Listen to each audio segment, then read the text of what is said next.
Hey there, let me know if you can hear me. Hey, you guys.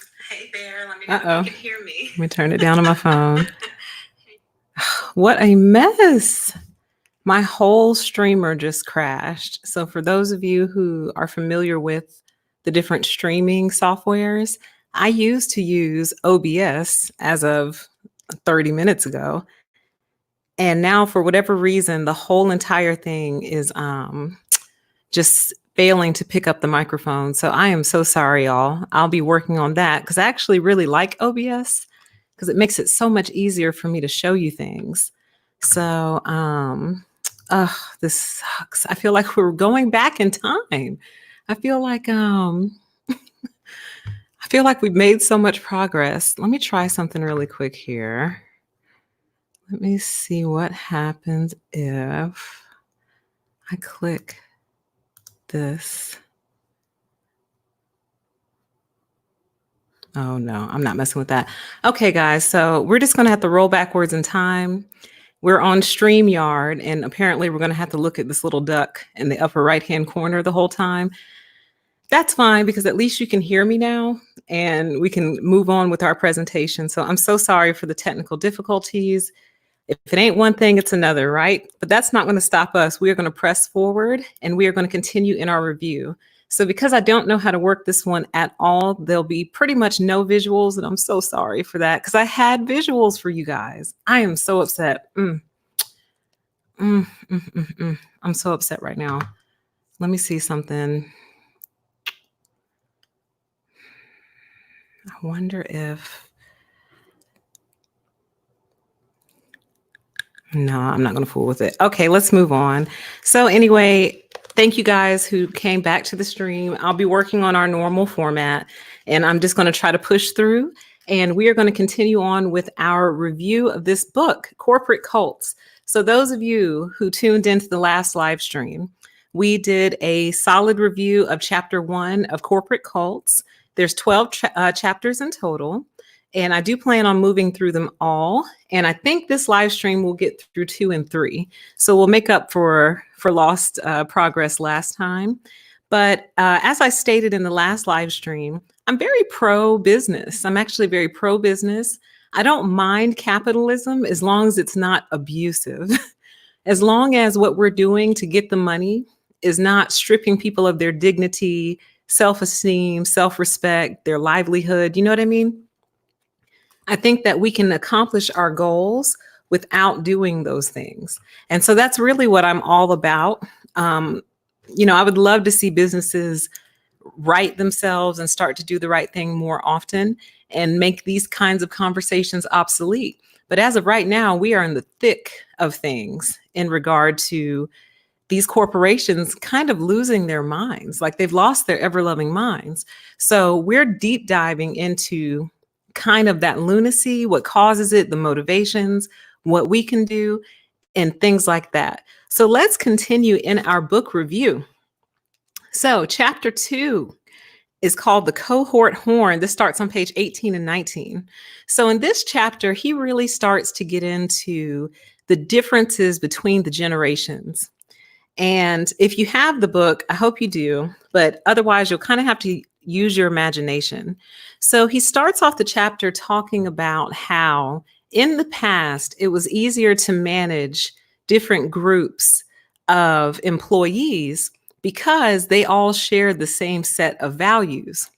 So he was saying that, and I had a chart and everything. I'm so mad.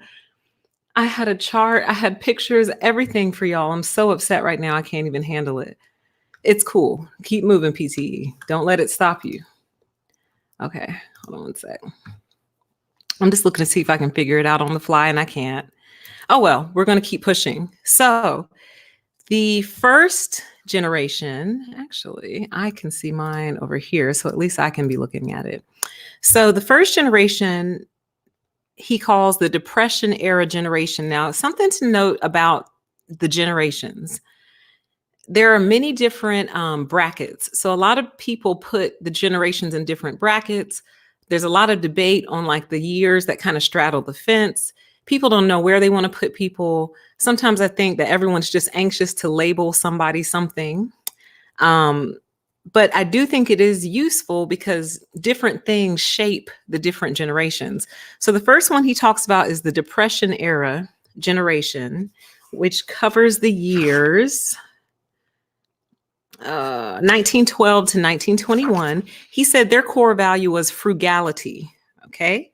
Then there was the World War II generation that covers the years 1922, some say 1925 to 1945. So that's your World War II generation. Their core values were patriotism and collectivity. Then you have the baby boomers who cover the years 1946 to 1964, give or take. Their values were counterculture and individualism. Then you have Generation X, which covers the years 1965 to 1981.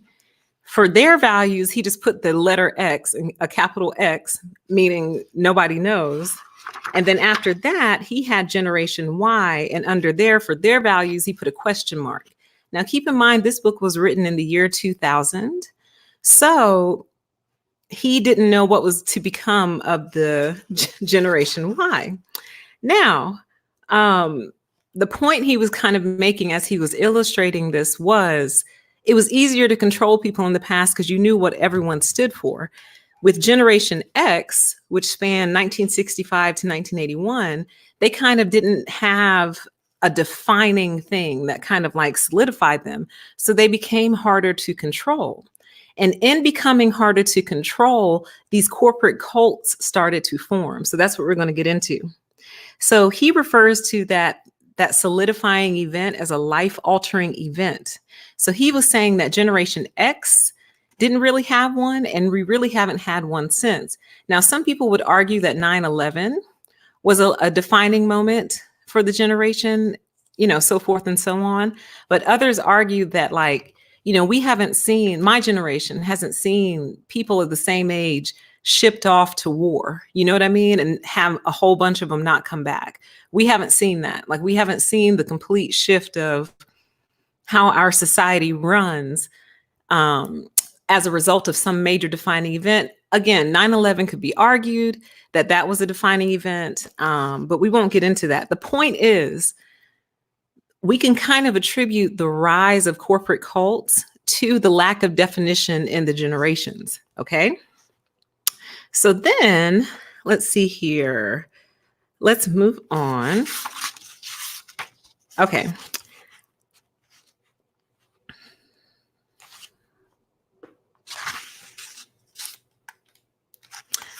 Okay, so he's still talking about the generations.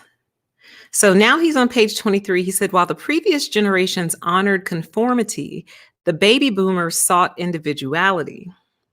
Okay. Let's see. Then he said that the baby boomers had a lot of post-war prosperity. So they were freed from worries about external survival, and they were able to turn inward to focus on making themselves what they wanted to be. Okay. This is all important. We're all going somewhere with this. So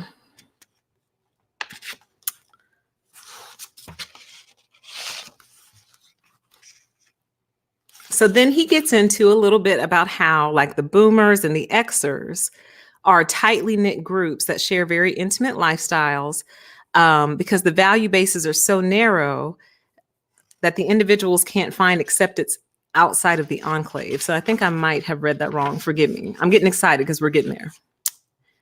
So as he goes on, now I'm on page 27. He said that many Gen Xers put career first.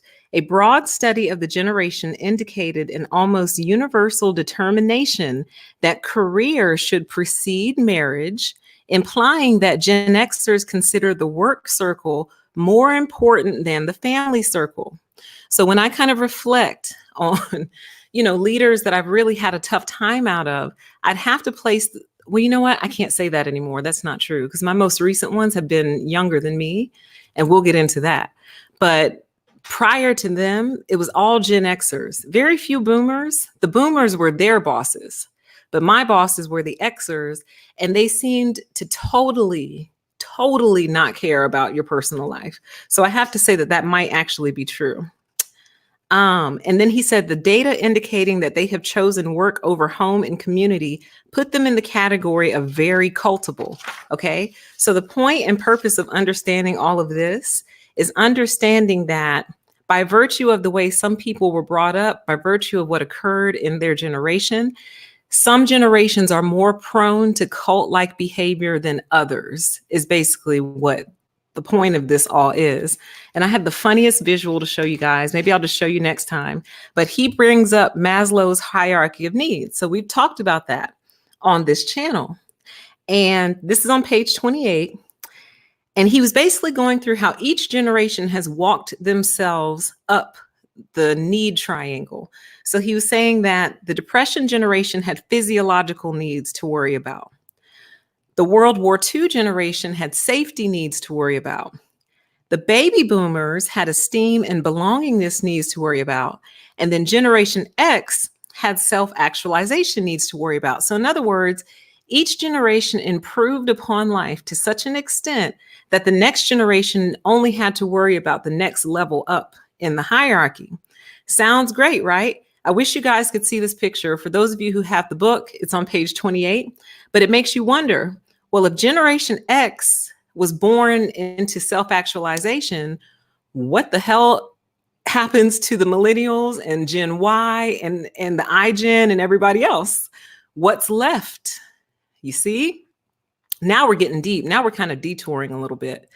But basically what I'm saying right now is that if a generation has nothing to basically I can't even say spoil because that would be completely unfair because it's not a spoiling. It's more so we're not worried about physiology, safety. We're kind of working on esteem and belongingness, but we're kind of okay there. Self-actualization is possible. So what's left? It's almost like they have nothing to work on. They have no projects. That's a total divergence. We'll get into that another day. But the generations that came after X, according to this picture I'm looking at, they basically have no projects to work on. Everything has been solved, you see? So when you hear the generations complain and say, oh, these kids don't know how to work hard and they don't know what hard work is, right, because every generation, you guys made work easier. You did it on purpose. It's called innovation. It's called progress. It's called technology. So all the hard work you put in made life easier for your kids, excuse me, to the point now where they're so lost, they don't know what to do. They don't have anything to worry about, basically. So then they worry about everything. All right. He then goes on to page 29. These are his words, not mine. He says, baby boomers are easy corporate cult candidates because their needs for belongingness and esteem are met through organizational memberships. Okay. So when you start to think about the structure, and this probably goes without saying, but this is no offense to anyone. Okay. We're just trying to solve for X. All right. Or Y or Z. We're just trying to fix the problems. And the only way you can fix a problem is by thoroughly identifying it. So if we think about who's in charge right now, it is the boomers right now that are in charge. We're getting ready to move into the Xers being in charge, and then the millennials will come up behind them.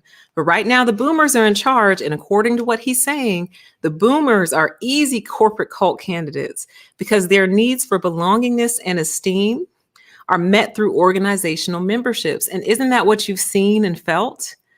That's what I've seen and felt.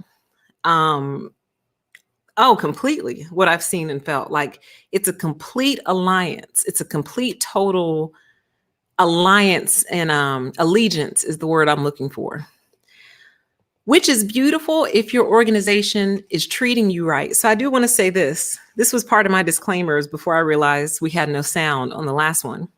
If your organization is good to you and they're fair with you and they treat you right and they treat you with dignity and respect, give them your all. Give in terms of the work. Let's be clear.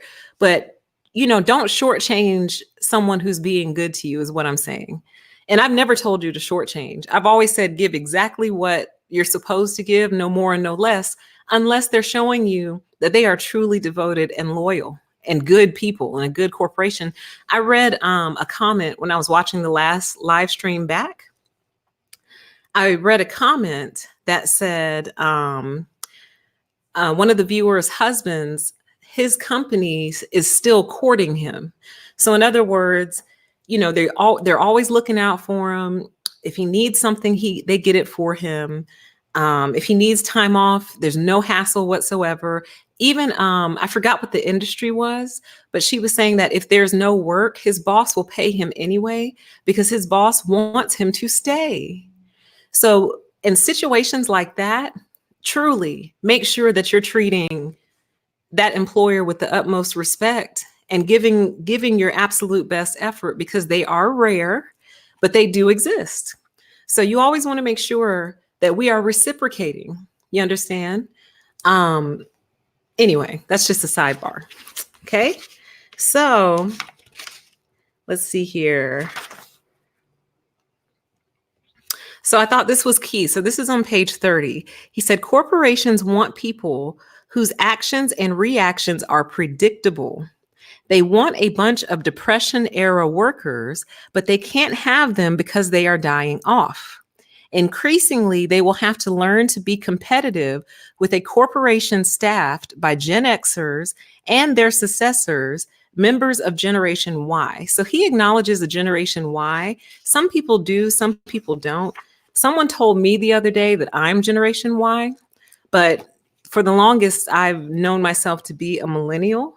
But I am like right at the very beginning of the millennials, but like at the tail end of X. They don't know where to put us anymore. They don't know. Like nobody knows at this point. But I'm in the mix for sure. And then my parents are boomers, both of them.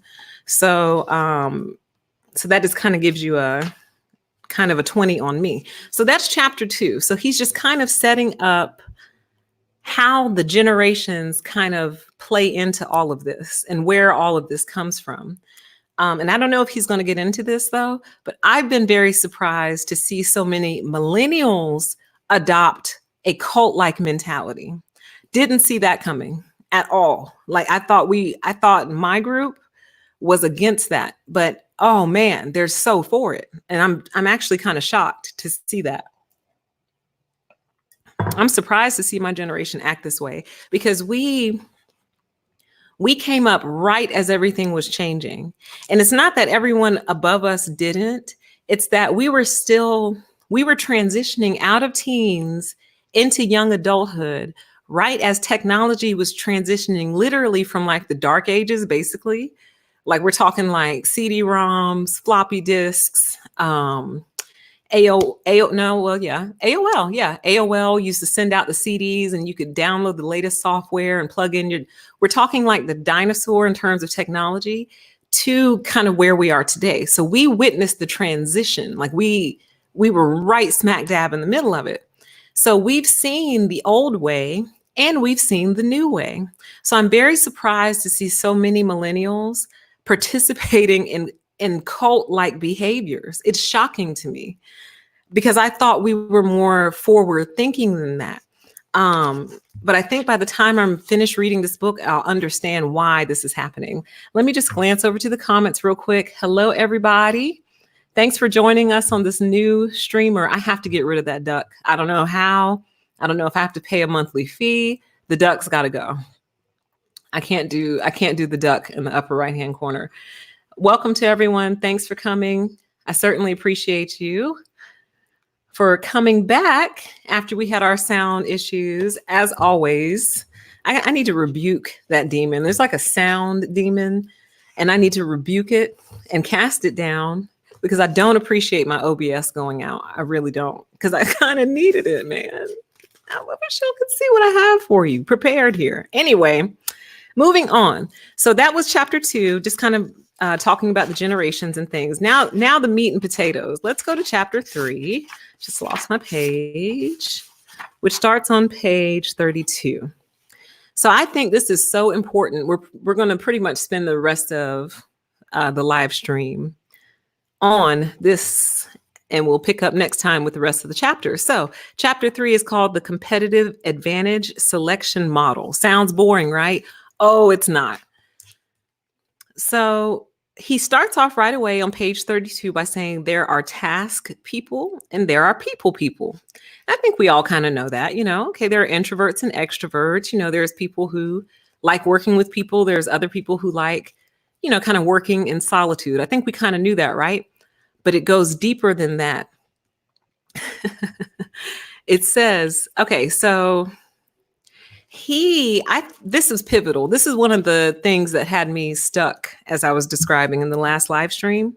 He goes on to describe two distinct sets of employees or groups of people within an organization. There are collections of specialists and there are specialist collections. And we will get into what those are and why they're so important. So the example that he gives for a collection of specialists is like the movie industry today. So the movie industry of the past was more of a specialist collection. The movie industry of today is a collection of specialists in that everyone who's working on a movie doesn't necessarily work for that studio.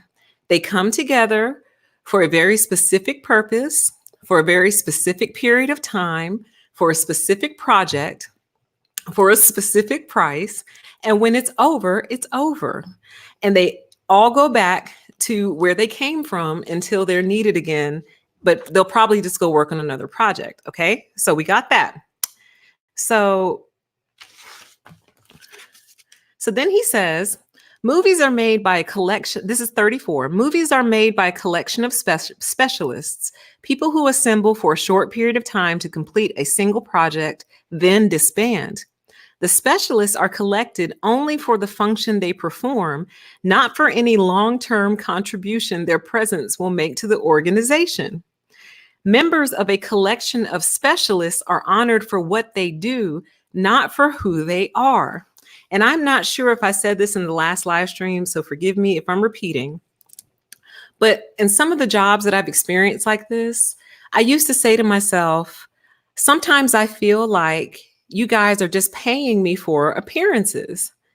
You're just paying me to be here. Like, I would really sit there and have that profound moment. Have you ever sat at your desk and just kind of stared at a ceiling tile and had an aha moment? And I had those, and I would be like, I think these guys are just paying me to be here. Because if that's what it is, let me know. And I can completely shift gears. I think a super chat just came in. I'm not sure because I don't know how these work, but that would be from Ronald. Thank you, Ronald.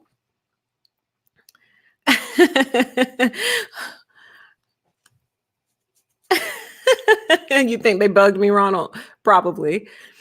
It looks like a super chat came in. If it did, thank you so much. I appreciate you greatly. I really, really do. If I missed any, I'm sorry, y'all. This format is new to me. So sorry if I missed any. And I thank you all so much for your support. And hey, Ronald. All right. So I used to, because here's the thing about me. I'm very, very task oriented because I don't understand why we're here otherwise. I don't understand why I got up at 7 a.m. and got dressed and did my hair and my makeup and got in traffic and drove over here and came. You know what I mean? Like, why are we here if we're not here to work? Is that weird? Does that make me a strange person? I need to know, because if it does, it answers so many questions. So anyway, after I would ask myself that question, I would say to myself, it appears that it looks like they just want me here for appearances. So if that's the case, I can really back up off of some of this work and just hang out with y'all all day if that's what you want. But if that's what you want, leave me alone about this other stuff. You got to choose. So what he's basically saying with this collection of specialists versus specialist collection is that one group of people gets paid for appearances. The other group of people gets paid to actually work. And that's not necessarily an insult, because what he was saying was they both, well, I don't want to misspeak. What he was basically saying was they are both business models. They are. And I think the biggest takeaway from me is just understanding what business model I'm applying to. Am I applying to a collection of specialists, Or am I applying to a specialist collection? I think where I have gone wrong in the past is I am a natural, hold on, I'm getting confused. I'm a person who would naturally be drawn to a collection of specialists, people who are paid for what they do. I've been applying for jobs that are specialist collections, people who are paid for who they are. And I just didn't know. I just didn't realize that's what I was doing. Like, that's been my fundamental flaw, error, misstep, mistake that I've made every single time, is drifting towards these organizations that are really just looking for the people and not necessarily for their output. And I guess for me, because I feel like I'm a very logical person, it's illogical for you to have a company that really doesn't do anything. What do you do? What do you make? What are you selling? Like, what is your product? You know what I mean? You appear to have a product, but when it comes down to it, really, at least when it comes to me, you're not interested in the product. You're interested in the person. And I'm interested in the product. So do you see the fundamental disconnect? It's a fundamental disconnect. Man, that was really eye-opening for me. So what it tells me is I need to, if I intend on remaining in the work world until I can kind of walk away permanently, I need to target jobs that are either kind of like contract-based positions or jobs that they could care less about your mood. All they really care about is what you do. You know, and the thing about it is, I'm actually a very cheerful, happy, pleasant person to be around. You know, I only bring the claws out when I recognize that you're trying to like inculcate me. You're trying to eat me like a fox is trying to eat a bunny rabbit. You're trying to like weirdly control me for no reason. Like when I start to see that narcissist come out, it brings out my defenses. But other than that, if you're just a regular, normal person, you would never even know I have that other side because there'd be no reason to show it. So I'm feeling like what he's saying is in collection of specialist situations, there would rarely be a circumstance that you would need to show it because we're probably on a deadline also. So we have to finish something. We don't have time for all this interpersonal BS. Oh, I also have a little treat for you guys. You have to stick around to the very, very end to get it. It's nothing special. It's just something funny I want to share with you guys that's relevant and related. So I'll give that to you guys at the very end. And then if you come back on a playback, I'll put it in the description box because I love you like that. So anyway, there's one major aha from this book. So if you've been having trouble yourself with narcissists on the job, with corporate cult type situations, you may accidentally be applying to specialist collections and you're actually someone who would belong to a collection of specialists. Okay, so let's move on. So kind of furthering that idea, in the collection of specialists, he said payment is made only for task completion and nothing else. I like it. Very transactional. I like it because you just know what it is. Very black and white. I like it. It says the collection of specialists obtain the expertise of the specialists without all the people baggage. Love it. Beautiful. Perfect. All right. And then let's see here. So that was page 34. Okay.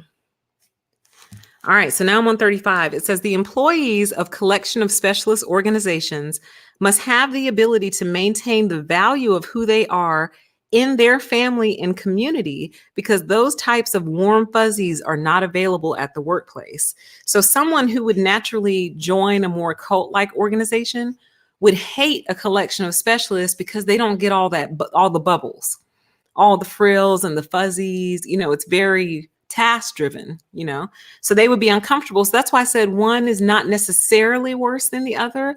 I think you just have to know where you are. Okay. So this is important. He says the collection of specialists provide a healthy corporate atmosphere because the individuals in the organization retain their own self-identity as they move from project to project. So in other words, they never ever remove themselves and put on the identity of the corporation, because that's not what they're there for. They're there to do a very specific thing. You understand? It's almost like if you go, say, to get your hair done from your hairdresser or from your barber, and your barber tries to become part of your family as part of his services to you, which he might. I know a lot of barbers become a long-term like person in a person's life, hairdressers too. But I mean, like, they want to come over and they want to spend the night and they want to wake up and they want to, cook and eat dinner with you. And, they want to take the kids to soccer practice and bring them back. And, like they want to become interwoven into your life as part of cutting your hair. And that's just not what we're here for. I just need you to do my hair. That's it. You don't have to become part of the family. Like, I'm going to treat you kindly. Of course, I'm going to treat you extremely well to where it may feel like we're all part of the same family, but no, like there's a very specific role here. Okay. So let's see here. So the barber gets to maintain his identity also too. So that's important too. So then it says, so the author's personal opinion on page 36, he says, I think the corporate workplace should be more cold and contractual. And actually, I kind of agree. Like, and again, God, I was such a perfect candidate, man. It makes perfect sense. It makes sense why they chose me. And it also makes sense why I chose them. Because, like I told you in the last live stream, I'm bright-eyed and bushy-tailed. Okay? I like to have fun. I like to laugh. Like, I like for people to seem at least like they're enjoying themselves. I'd prefer it to be genuine. I like for people to genuinely enjoy themselves, have a good time. So when I see companies, now looking back, it's so funny.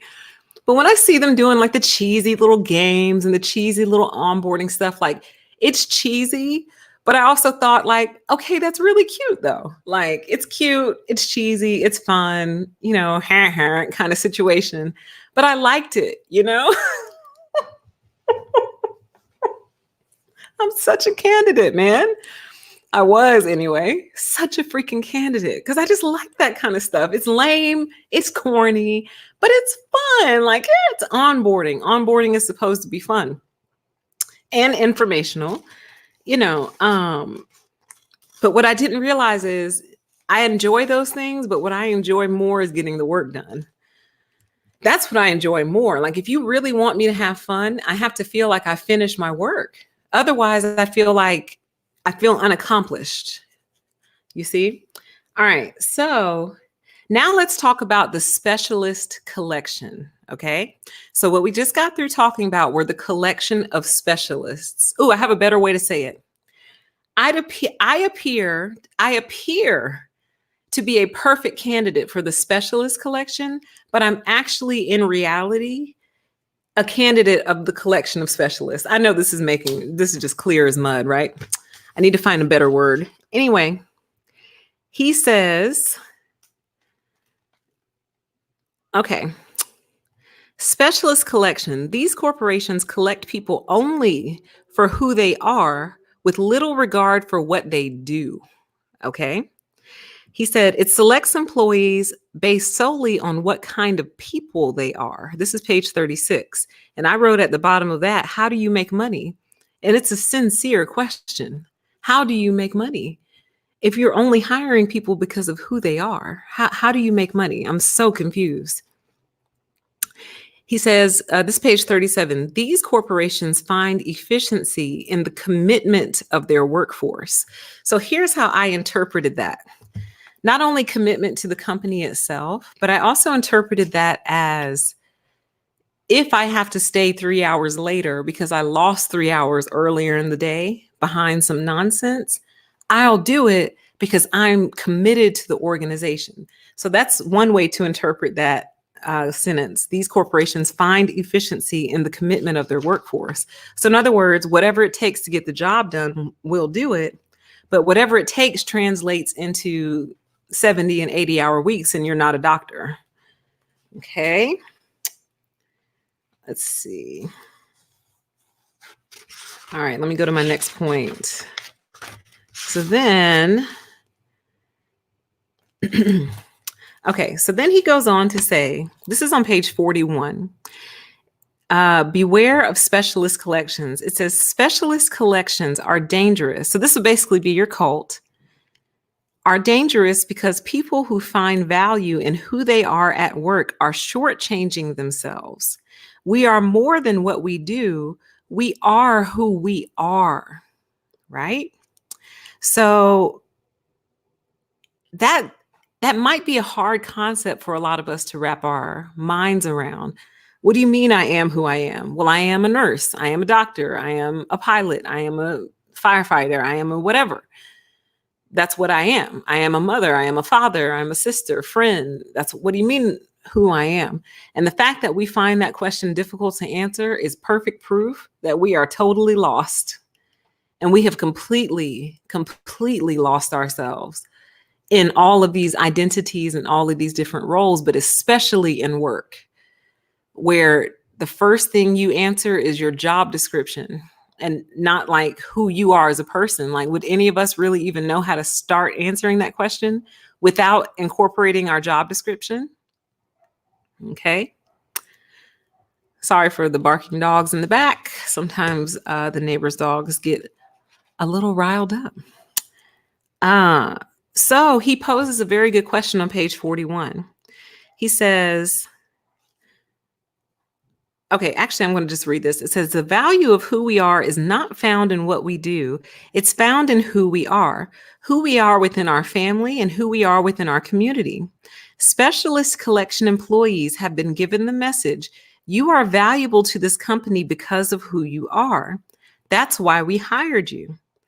I don't deny that gives the new employee a warm, wonderful feeling. But does that mean that if the person is fired for whatever reason, the converse is true? In a firing situation, is the employee told, you are of no value to this company because of who you are? And what a profound question that is. So when we wrap our entire selves into our jobs and into our companies, if something ever happens to that job, what does that do to you, the person, your self-esteem, your sense of self-worth? I say this all the time, but you were not born an employee. You were born a person, like you were born a human being. You weren't born an employee. So now that you are one, you know what I mean? Like, where do you go? Why do you suddenly disappear because you are now part of this particular organization? Okay. And again, so many of us were brought up like this that it's hard for us to think otherwise. We don't even know what freedom is. We don't even know what it is. Most of us interpret freedom as the moment when we can finally not have to work anymore and just enjoy the fruits of our labor. But that puts you at what, age 65, 70, 75? Wow. So that's end of life close to pretty much, that you finally get to start enjoying it. We don't even know what freedom is. God, we don't even know what it looks like, feels like, tastes like, smells like. Okay. So now it starts to get pretty deep. So now we're moving on to page 42. I'm just going to look over at the comments really quick. And you know what, you guys? I think this one actually lets me keep all my comments, so I don't lose them all anymore. Well, that's kind of cool. Maybe we have to dump OBS, but I loved OBS. Anyway, so on page 42, he starts to talk about the psychological contract in corporate cults. And I thought this was really deep. I feel like any student, college student or otherwise, who's getting ready to enter into the workforce needs to read this book if they want to come out, you know what I mean, relatively unscathed. They might luck up and end up in a company that doesn't do this, but a lot of them will end up in companies like this. So I want to make sure, I'm just hoping it falls into the right hands and they read it. They probably won't get it though, to be honest with you. Like if I had read a book like this when it first came out, I would have had no idea what he was really talking about. Like I would have understood it, but not really, because I would have been like, Oh, well, no one's going to do that. No one's going to fall for that. Just young and uneducated and unaware. I'd have been like, well, I'm not going to join a cult. So, yeah, but that's the whole point. The cult doesn't look like a cult, honey. Remember, it's supposed to be fun. So you'll want to come back. All right. So on page 42, he starts talking about the psychological contract. And he says, all employees are aware of the legal contract that binds them to their corporation. But another agreement called the psychological contract mentally and emotionally binds employees to the corporation. All right. And then he says the psychological contract is based on a feeling of equity. It starts out looking very much like the legal contract in which the person states what contributions he or she will make to the corporation and what inducements are to be received from the corporation in return. So in other words, hey, here's my skill set. Here's what I'd like to charge for that, your salary. Corporation says, hey, that sounds great. We're willing to pay that salary for your skill set. Great. So there's the legal contract. Then he goes on, he says, when inducements in the contract are based on quantitative performance measures, let me start over.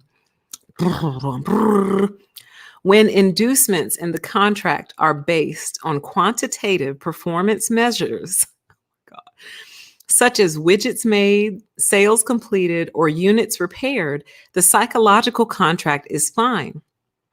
However, when inducements from the corporation take the form of emotional and affiliation elements, the workplace becomes a corporate cult for the employee.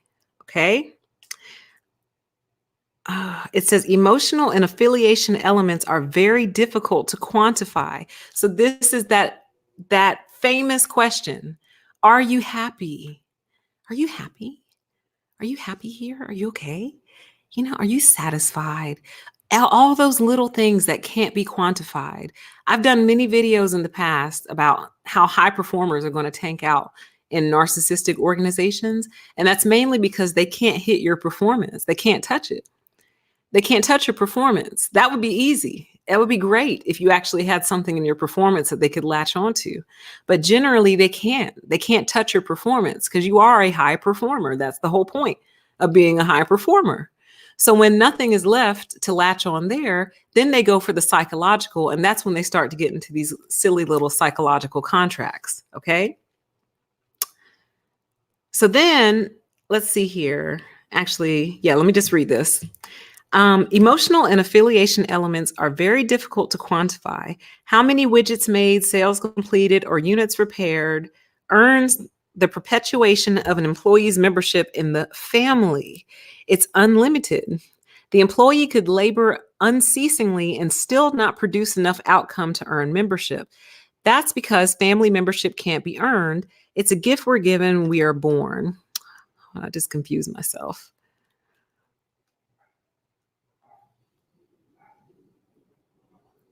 That paragraph is weird to me. But anyway, most people would perform great acts of sacrifice for their family, and they should. They should not do the same for the corporation because the corporation is not a family. It cannot offer the kinds of long-term, sustained, emotional, and affiliational rewards the family can. So I think what that first paragraph was trying to say was that no matter what you do, you're in your family. And I'm aware that a lot of families aren't necessarily healthy, but that's not necessarily the point that we're making. The point we're making is no matter what, let's assume you have a healthy family or healthy enough. No matter what, through thick and thin, that is your family.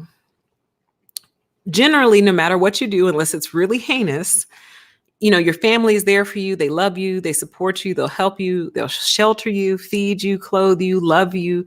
They're there for you. If you have children, they show up to the hospital. They babysit. You know what I mean? They do holidays with you. That's your family, assuming a healthy, stable enough family, right? Whereas the corporation, your membership in the family is highly dependent on your output. Okay. So when he says the corporation is not a family, it cannot offer the kinds of long-term, sustained, emotional, and affiliational rewards the family can. So let's look at it another way. If the corporation were, if the corporation behaved, wait, if the family behaved like the corporation, when little Johnny accidentally hits his baseball through the neighbor's window, little Johnny gets kicked out of the family. When little Susie snaps at mom because she's 16 and attitudinal, you know what I mean? Little Susie will get a lecturing. She might get a punishment, get her phone taken away, you know, whatever. But little Susie is still in the family. Do you understand? Like there's very little a family member can do to actually gain themselves total eviction from the family. And trust me, especially on this channel, I know that some family members could get evicted, need to be evicted. We're talking about in general, we're assuming health and stability. Your company is not that and could never be that. Okay. And again, some people are super lucky and do have that tight bond with their company. But again, it's really not supposed to be that way. Like some of you might have coworkers who, like, if you got a flat tire in the middle of the night and you called that coworker, they would come running to help you. I mean, that's beautiful. I think that's brilliant. You know, that's great. I think that's awesome. But the truth of the matter is you're supposed to have a friend outside of work, outside of anything associated with your job. You're supposed to have a friend you can call who can come help you, or a member of your family that could come scoop you up, you know, and if you live in a different city from your family, so be it. The hope would be that your life is not so consumed by work that you no longer have those external circles. That's the point. The point is most of us have lost touch completely with those external circles. We don't have them anymore. Our friends change with every job change. So every time you change a job, you have a new set of friends. And that should be a clear sign to you that these workplaces are not your family. You might have one tag along friend that even though you don't work at the company anymore, y'all are still great friends. You're real friends. You see each other, you hang out, you talk, you support each other, you got each other's back. Great. When that happens, brilliant, beautiful. But in general, these companies, the people in them are not your family, because if you ever left a job before, how many of you have had the experience of never ever seeing or hearing from those people again? You never see them or hear from them again.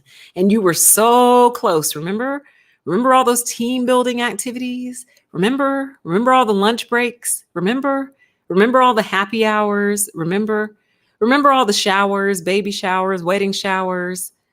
Remember? Do you remember all that? Do you remember all the birthday cake that came through the door? Do you remember all the offsites, all that stuff? And then if you ever leave, you never see or hear from these people again. That's why you can't invest your all. You can't, because you're really only doing it for the moment. Whereas you as a person and an individual are always, your company is for the moment, unless it's your company, of course. Okay, so I thought that this was important. Page 43. He says, when the psychological contract gets out of balance, the employee can do one of four things to return it to equilibrium, as shown in figure 3.4. He says the contract must be brought back into balance. Long-term, out-of-balance psychological contracts produce the kind of extreme outbursts that have become known as going postal. Oh, I thought that was fascinating. Long-term, out-of-balance psychological contracts produce the kind of extreme outbursts that have become known as going postal. So now to just kind of segue into narcissism really quick. So isn't that one of the hallmark features of narcissism, that deep imbalance, that deep lack of reciprocation? So if you've ever snapped on a narcissist before or clicked out on a narcissist before, know that came from somewhere. It came from that long-term out of balance psychological contract. It's been out of balance too long. The human mind, I feel, has a natural instinct for balance, very natural instinct. It knows when something is out of balance. So it has to get it back. And he's saying here that when people snap and go postal, it's because it's been out of balance for so long, this psychological contract. Okay. So I thought that was interesting. Let's see here. It says, right.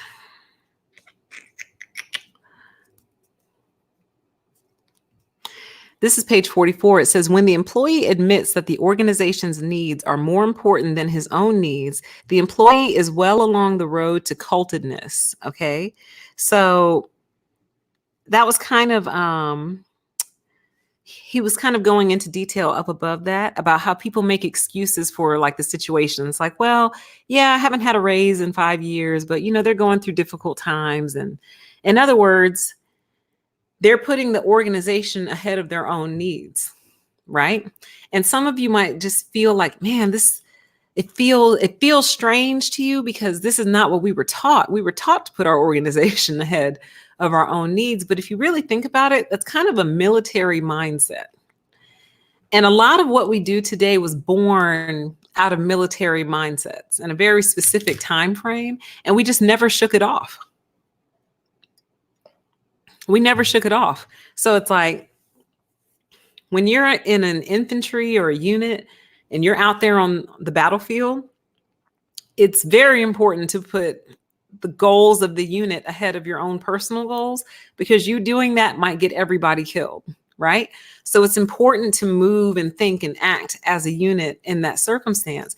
But we, in cubicles, in a corporate office, we're not on the battlefield. We're not. It doesn't require that level. So all this energy that's put into controlling people could be put into products, could be put into innovation, could be put into progress, but instead it's devoted to the psychological warfare that makes no sense and profits nobody. Okay. So then he said, the fourth way to solve the psychological contract imbalance is to end the contract by leaving the corporate cult. He said this is very difficult for culted employees to do because basically even visualizing leaving disempowers them, but it empowers the unculted employee. So you're in a corporate cult if the thought of leaving, if the thought of quitting, even if they deserve it, you know what I mean? The thought of quitting, devastates your very soul. Even if they deserve it, even if they've mistreated you, your coworkers, they haven't been fair with you, the thought of quitting devastates your very soul. You're not part of a corporate cult if the thought of quitting fills you with great joy. If the thought of quitting you visualize multiple times over and over and over again in your head. If you have a quit letter drafted up in Microsoft Word and saved on your computer, ready to fire off, all you have to do is change the date. You are not a culted employee. If visualizing walking out of the door on the last day of your determination just makes you beam from ear to ear, you're not culted. So the point he's trying to make is that for employees that are deeply inculcated, even thinking about leaving destroys them. Isn't that something? I think that's fascinating. I can tell you now, when I've thought about leaving companies, oh man, it's like a daytime meditation / visualization. And it's wonderful. Like it makes me so happy. That future state makes me so happy. I never even considered that there were people out there who visualizing quitting their job destroys their very internal soul. They can't handle it. That's how deep in they are. Because their job is who they are. Okay. So, and he says that he reiterates that page 45, they have given up their individual identities and taken on the identity of the organization. Let's see. Where are we? Okay.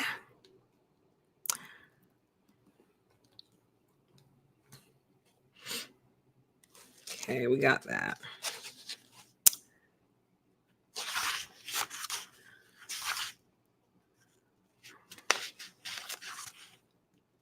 Okay, so fast forward a little bit. So now we're on page 50. So I think this is great advice that companies, hiring managers should really consider taking to heart. He's basically saying organizations should simply decide whether they are business or whether the business is task or people oriented, because you'll solve a lot of problems that way. And don't shame one or the other, but make it very clear we're a very people-oriented organization. A couple of months ago on the community tab, I made a post. It was a screenshot of a job posting. And it basically said the requirements are you have to have fun. We do weekly, I think it said like weekly happy hours. It basically listed out all the things that they do that you would be expected to do. And I can't tell you how thankful I was for that type of listing, because I know I'm not that person. So thank you for helping me make that decision up front so we don't go through this long process and end up not liking each other, when really it has nothing to do with skill and everything to do with who we are. I would belong to a collection of specialists, but you guys are a specialist collection. So I think where companies can take some more ownership is in identifying who they are. We're very people oriented. We're more concerned about you as a person than the work that you do. We can fix the work, but we have to make sure that we as people work first. That whole type of situation, state that on the front end so people know. Because I had a job. Most of my jobs have been very similar. So this is a different one. So I told y'all the story. I told y'all the story of the rebellion in that one training class that I was co-teaching in. So this will be a different one. There was no rebellion. There was just a lot of, what do they call it? After meeting chatter. I forgot what it's called. Coffee, break room conversations, meeting after the meeting. Anyway, these individuals that we were onboarding to this company were very high level, very experienced, very skilled, like software engineers and computer engineers, and very, very, very intelligent people, way smarter than me for sure, right? And I respected it. I loved it. You know what I mean? I like being around that level of thought process, if you will. However, the content, and here's another thing, if we're doing advice along the way, whenever possible, and usually it's not possible, and I'll explain why in a minute, ask to see what you will be, for those of who are like trainers, teachers, facilitators, ask to see what you'll be teaching. You need to see it first before you agree to take the job. There's another place where I've gone wrong. I've never asked to actually see the material because the assumption I was making was that surely it can't be that bad. So, hold on one second. I just want to see something.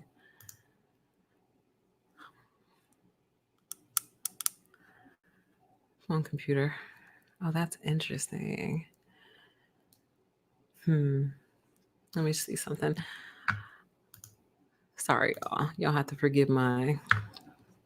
Oh, there it is. Okay. All right. So anyway, my assumption would be, surely it can't be that bad. You're an organization. You've hired great people. You've hired smart people. So whatever you've made, I can plug right into, you know what I mean, and just become a contributing member of the team. No biggie. Oh, that's a horrible assumption to make, because what I found was that we were basically insulting the intelligence of these people who are clearly smarter than us. They could program, you know what I mean, their way out of a paper bag. The things that we had these grown men and grown women doing, and it's equal. So I'm going to get into some gender stuff really quick, but don't worry, guys. I'm actually on your side this time. I'm always on your side, but I know you guys get afraid anytime I bring up gender stuff. You think I'm bashing you, and I'm not. I care about you. But I actually feel really sorry for the men in these situations. These are grown men. These are grown men with hard bottom shoes on. You know what I mean? Like, these are grown adult men that we're asking to like stand in circles and draw, draw your feelings about this onboarding. Draw your draw your feelings about how you're feeling about your new job. Oh, here's a koosh ball. Do y'all know what a koosh ball is? It's like this little ball, it's like rubbery and it has all these different colors on it. Um toss this koosh ball to a peer across the room and tell them a fun fact about you. That's a 48-year-old man. Okay?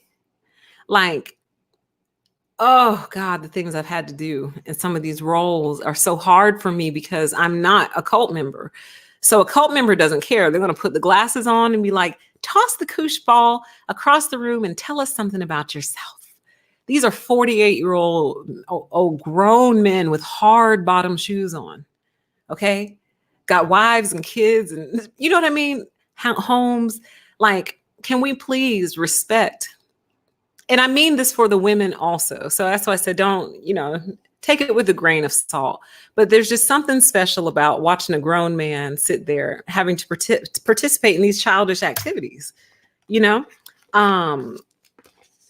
So it's about it's about raising the level to meet people where they're actually at, not this silly, goofy little childish thing that these corporations are allowing. Like, I feel like if these CEOs sat in on some of this stuff, they would end it immediately.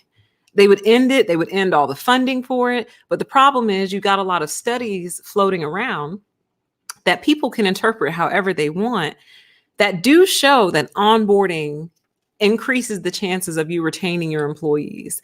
And those are facts. However, don't miss that opportunity tossing a koosh ball across the room. Like, stop, grow up. It's 2019 and know your audience. If these are a bunch of 20 and 21-year-olds fresh out of college, they might enjoy that a little bit more than a 51-year-old grown man who's here to further his software development career. Do you see what I'm saying?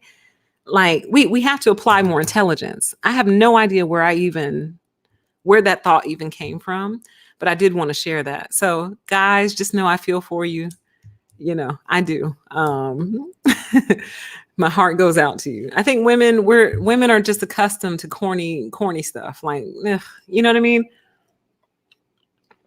But men, you're really asking something of a man when you're asking him to stand in a prayer circle and talk about his feelings. That's a bit much. All right, let's see here. Especially when some of those roles are naturally introverted roles. Some of those roles are natural introverts. You can't ask that kind of stuff out of everybody.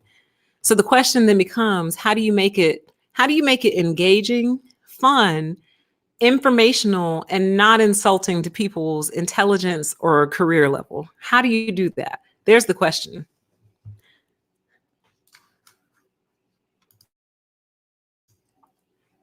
Okay, so I think we might be wrapping up. Let's see.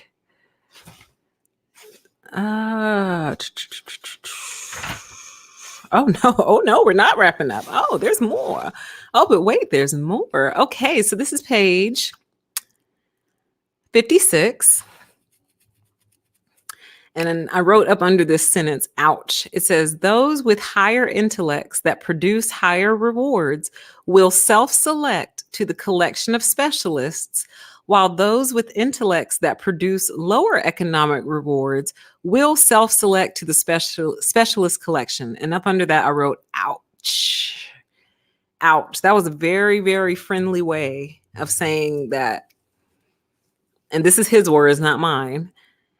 It appears that he's saying higher intellects will naturally go to collection of specialists, while lower intellects will naturally go to specialist collections. So I wrote out, because it's like, dang, in the past, I've always hopped on board with the specialist collection, but it doesn't take me long to realize that I'm in the wrong place. And I always thought it was me, and it is me. It is me because I don't belong to specialist collections. I belong to collections of specialists, very task-driven, task-oriented people. We can party when the work is done. But until then, like, we're not interested in anything else because we have so much to do. just very work-driven people. But my personality naturally places me in the specialist collection. And that's kind of problematic. So I have to figure out how to fix that, because sometimes it's never intentional. I just think, okay, well, I had a strong resume and a good interview and they liked me and I got the job. That's just how it goes. But what I'm realizing now is they really liked me. It had nothing to do with the resume. They liked me. And that sounds great, right? Yeah, until you realize that you're the type of person who wants to be liked for the work that they do, not for who they are. Man, that's kind of deep. I think that's kind of profound. Like, yeah, it's wonderful to be chosen for who they perceive you to be and who they believe that you are and who you probably are. You know what I mean?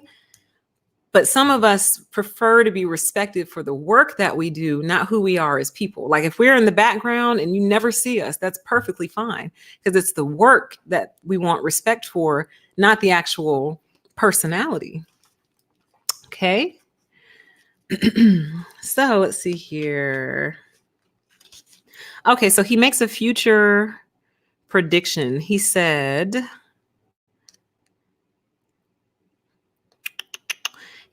thus, we can expect service industries to contain many more specialist collections that become corporate cults.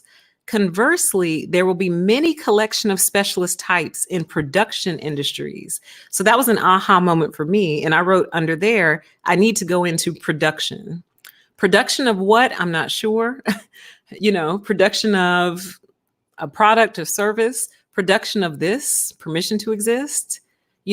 Should I throw myself into this full time because it has all the elements of a collection of specialists, even though it's just one person right now? Or just production of something else. But I need to go into producing like something. There's an end product. There's stages to it. We have to get it done. We really don't have time to lollygag, and we can celebrate when we've achieved our goal kind of situation. I need to go into production. Whereas other people need to go into service, and that's okay. You know what I mean? Some places are supposed to be fun and lighthearted. So then I'm going to read this. This is on page 57. It says, what is an associate? It says, everybody is an associate these days. Walmart got the idea that its employees would be empowered by the new title. And now the bag boy at the grocery store, the paper boy, and secretaries are all associates. Is there cultedness in this, or is it just empowerment? To be an associate in the traditional sense means that the person has some kind of financial stake in the business, but the spread of the term has changed its meaning. The new crop of associates have a greater identification with the company, but they have not gained any financial rewards to accompany the new title. And here's what I highlighted. The beauty of the deal for the corporation is that it gains more commitment from the employees without giving up anything in return. I want to read that one more time. It says the beauty of the deal for the corporation is that it gains more commitment from the employees without giving up anything in return. Now, if that's not narcissism 101, I don't know what is. How can I extract from them more than I'm actually giving to them? So I thought up a good analogy for this, because I know there's people who are listening to this or will listen to this who fundamentally disagree with everything that I'm saying. And that's fine. But here, it's usually because they don't understand what I'm trying to say, which is typical. I'm used to that. So I thought of a good analogy. Let me pull it up here. So have any of you ever had the experience of someone asking you to help them move? All right, let me pull this up. Here we go. Someone calls you up and is like, hey, I'm packing up. Let's have a move party, help me pack a few boxes and just hang out with me while I do this kind of situation, right? And they might offer payment in the form of like food. Maybe they'll order pizza or some other food, or they might even actually offer you money. So maybe they're like, hey, I'll pay you like $50, just come kind of help me move. And you're like, all right, fine. So when you get there, so there's the contract, right? There's the job posting. Hey, I need help moving. You're the potential employee. There's an offer, an agreement. Boom. Okay, I'll come help you pack a few boxes for $50 or pizza or whatever, and keep you company while you pack them while you're moving. Then you get there, right? And not only have they not started packing, but like the boxes aren't made, nothing's broken down, there are no boxes already packed. There's not like 10 boxes in the corner already. Literally, they're starting when you get there, right? This has never actually happened to me. It's just a good analogy I thought of, but I know for a fact that it's happened to other people for a fact. So you get there and you're like, wow, this person hasn't even started packing yet. Okay, whatever. Well, I'm here. So you start helping this person. And before you know it, you're the one still packing, but they've kind of like sat down, or they're like on their phone, or they went upstairs for 20 minutes and then came back, right? But whatever, you're a good friend, right? So you keep going. Okay. Then it becomes, hey, would you mind driving a few of these boxes over to my new place for me? And you're like, okay. So now you're getting irritated. And the reason that you're getting irritated is because now the psychological contract is breaking. The quote unquote legal and the psychological contract is breaking, because you were under the impression you were just going to kind of help pack a few boxes. And that was that. You didn't realize you were doing the whole move. So let's just fast forward. And let's say that by the end of it, you not only have helped pack up the majority of the boxes, you moved them in your vehicle, and you helped unload them and put them into your friend's place. Now, if this is something you and your friend just do, and y'all have had that back and forth for a long time, you just help each other move, so be it. But that was not the premise of my original example. The premise of the original example was, this is a one-off type of thing. They asked for your help under the agreement of a certain amount of compensation. And then by the time it's done, you've given way more than you were compensated for. So that was a very long example for me saying, this is exactly what corporations and companies do these days. They hire you under one set of circumstances or under one set of pretenses. And by the end of it, you have actually given more than you were compensated for. It's the same concept, and it's also incremental in that way as well. So it never really gets thrown at you all at once. It's always kind of little by little, more gets added on before you know it, your job description looks nothing like what you were actually hired for. And what I learned is that a lot of times that's intentional. A lot of times they mean to hire you for something else, but it might be cheaper to post the role under a different job description. So they hire you under one pretense, but they're getting the type of work that requires a different salary range out of you over time and not having to pay you for it. So it's the exact same thing. It's that imbalance and that lack of reciprocation. That's what you need to look for. And a good giveaway on any job posting would be, say something like, other duties as required. Now, it's 2019 and no one's really reasonable anymore. So you could ask about what that means, but you probably won't get the job because you asking about what that means is a red flag to them that you're not going to be very easy to control. So other duties as required should be your red flag that more might get piled onto your plate that you're not being compensated for. So just maybe find a very professional, polite way to ask, oh, could you tell me what some of those duties might be? Or another way, can y'all tell I've been in this for a while? Another thing to say might be, where do you see this role going in 1 year? Where do you see this role in 1 year? What do you think this role will be doing or accomplishing 1 year from now? Because what you're trying to get them to tell you is what they actually envision for you. And if they don't have a firm vision for you, you might want to look somewhere else. Oh, God, I could go off on a tangent on that. I'll just say, if they don't seem to have a solid plan for you in your role, go somewhere else, because that just means that they're going to be making stuff up as they go along. They're just pants, and that is not going to bode well for you. All right. Let's see here. Okay, we're wrapping up chapter 3. Mhm. Okay. On page 60, he kind of closes out with the successful co-option. Wait, no.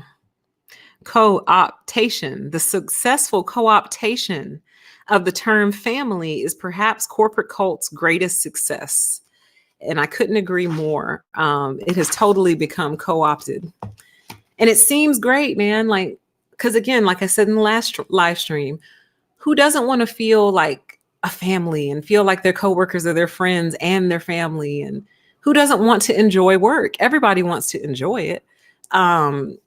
But when it starts to creep into actually taking over your whole entire life and existence, and when it becomes a situation where you can't be an individual or express yourself or express concerns without fear of removal from the cult, that is not your family. Let's take the example of a healthy family. In a healthy family, people can speak up and not worry that they're going to be disowned from the family. That's a healthy family. Unhealthy families, on the other hand, you already know if you speak up, you're going to get disowned. So that's a great sign that you're not in a healthy place. And a lot of corporations have, they claim to be family, but if they're anything, they've taken on the characteristics of a dysfunctional family. So that's going to conclude our Corporate Cults Review Part 2 of Chapters 2 and 3.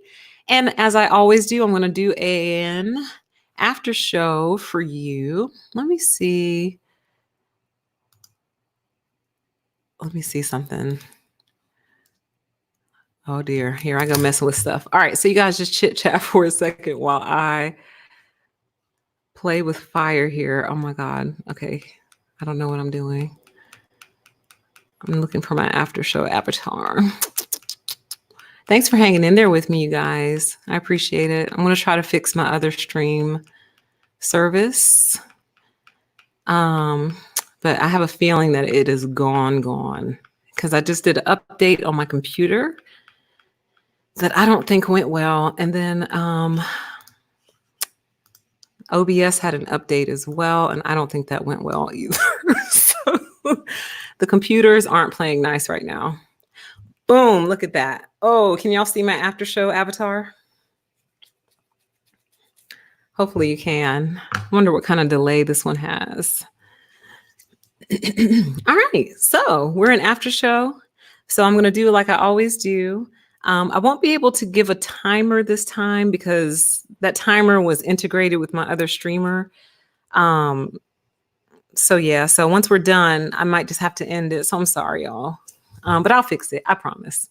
All right, so I'm going to go back as far as it will let me. Let's see if this one lets me keep them all. No, it doesn't. Okay, so that's just a feature of streaming services. Okay, so I think this was in relation to how they slowly chip away at you. The comment says it's slow, methodical baby steps. And I think, oh my gosh, okay, I hope you're okay with this. I'm going to do something real quick. Oh my God, look at that. Oh my God, that's so cool. Can y'all see that? Can y'all see his comment? How freaking cute is that? Okay, how do I make it go away now? Oh, I love that. I hope y'all are okay with me showing it. Okay, now how do I make it go away? Oh, crap. I don't know how to make it go away. I don't know how to remove it. Well, shout out to you, Scarecrow. Thanks for that. I don't know how to take it down, so I'm sorry. We're just playing together today. All right, I guess it has to stay there until I put another one up. All right, so let's see here. Let me go back. That stupid duck. I bet you I have to pay to get that removed. Let's see. All right, so I'm just scrolling through your comments on the after show. Thank y'all so much for hanging in with me.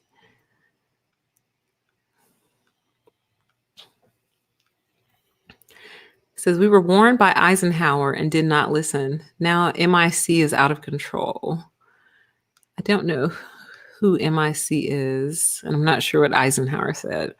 So I'd have to look those up. Oh, I'm so sorry for just leaving your comment here. I don't know how to clear it. I don't like this one. I want my other one back. All right, let's see here. It says, I tell as little personal information at work as possible, only what people need to know. So you know what's interesting about that? Once I started catching on and started kind of finally waking up to, what it was, what I was involved in, things of that nature, I had to, because the thing about me is I'm very forthcoming in the moment. So like, don't ever tell me, like, if you just did something that you're going to get in trouble for, please don't tell me. And it's not because I'm a snitch. It's because my brain is always kind of right there. So it's like, I don't have time to like process a lie. And so that makes me kind of a bad liar. If I have some time to work on it, okay. But in the moment, the truth is just going to spill out of me. So don't tell me where you hid the body, because I'm like, oh, over there in the garden, I saw him burying something. Wait, crap. Ugh. So yeah. But anyway, I say that to say, I kind of adopted the same mentality. Like I have to come up with some other answers. And that's awful, because basically what I'm trying to teach myself how to do is like lie. But when you tell the truth in these situations, you make yourself so vulnerable, so very vulnerable to these people. And the truth is what they want, because the truth is what they can use. So I may have talked about this in a video or a live stream, but like, it's going so deep to the point where I feel like I need to tell them the opposite of what I actually prefer in order to be okay. So everything that I really don't like, tell them that I do, in the hopes that they'll use that quote unquote against me, but really they'll just be doing what I actually like. Like, that's sick. Like, who has that kind of time on their hands? I don't go to work for that. I want to be able to go to work, tell the truth, and not worry about you using it for some weird psychological warfare, but I've found that it's even down to like things that you say innocently that you wouldn't think have any impact whatsoever on things you wouldn't think somebody would use against you. Like, for example, we've talked about this a lot on the channel.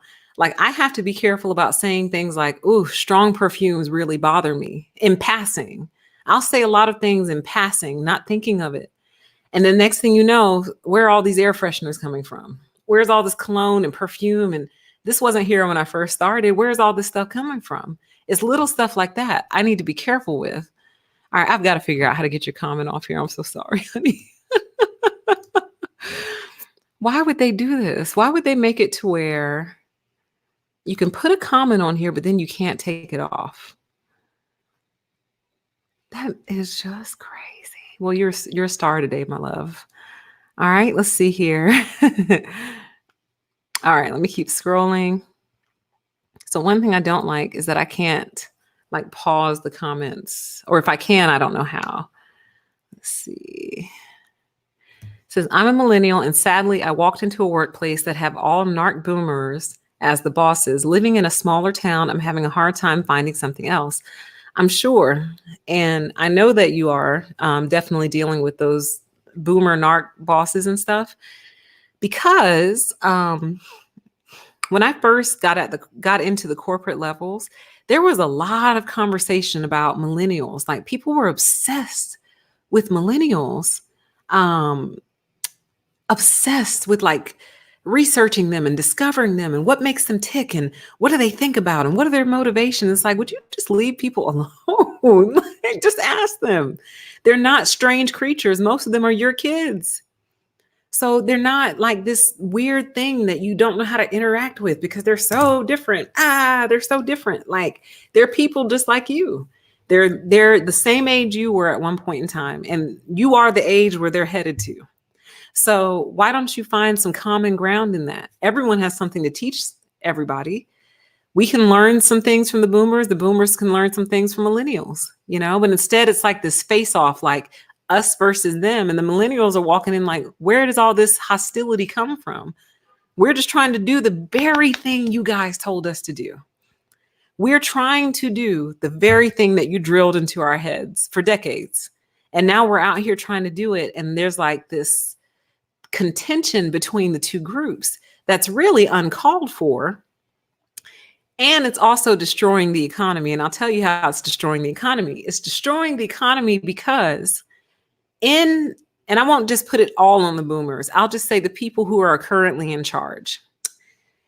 In their efforts to maintain control of these different roles, industries, positions, companies, they are guarding and hoarding information.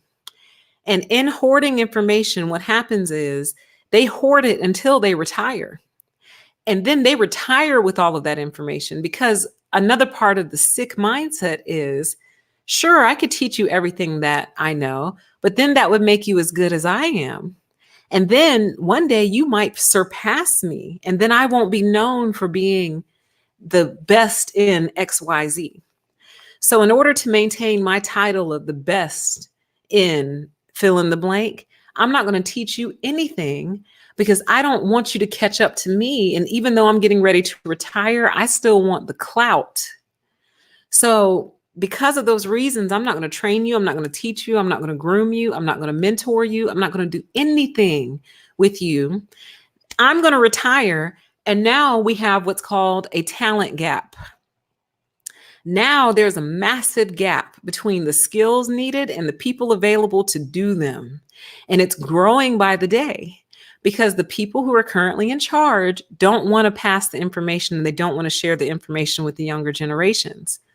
You see? So it's actually destroying the economy. All right, let me see here. Let me do this. I'm going to make a comment, and then I'll post my own comment to take poor Scarecrow off the screen. Thanks for joining. So it said, thanks for joining, everyone. All right, so let me do that. Chat. So there's my comment. Let me go find my comment, and then boom. Okay, there we go. Thanks for letting me experiment with you. Let's see. This has happened to me more times than I can count. My sister didn't even buy the effing pizza. So that's talking about how people get tricked into doing like whole entire moves by themselves. Now, if a person has hired a company that specializes in packing, loading, driving over, unpacking, and taking all the boxes and materials away, and that's what they do, then that's what we call an even exchange. You pay them for that exact service. But when you kind of finesse someone into coming over and, they end up doing all the work, that's exactly what these companies do. Let's see. All right.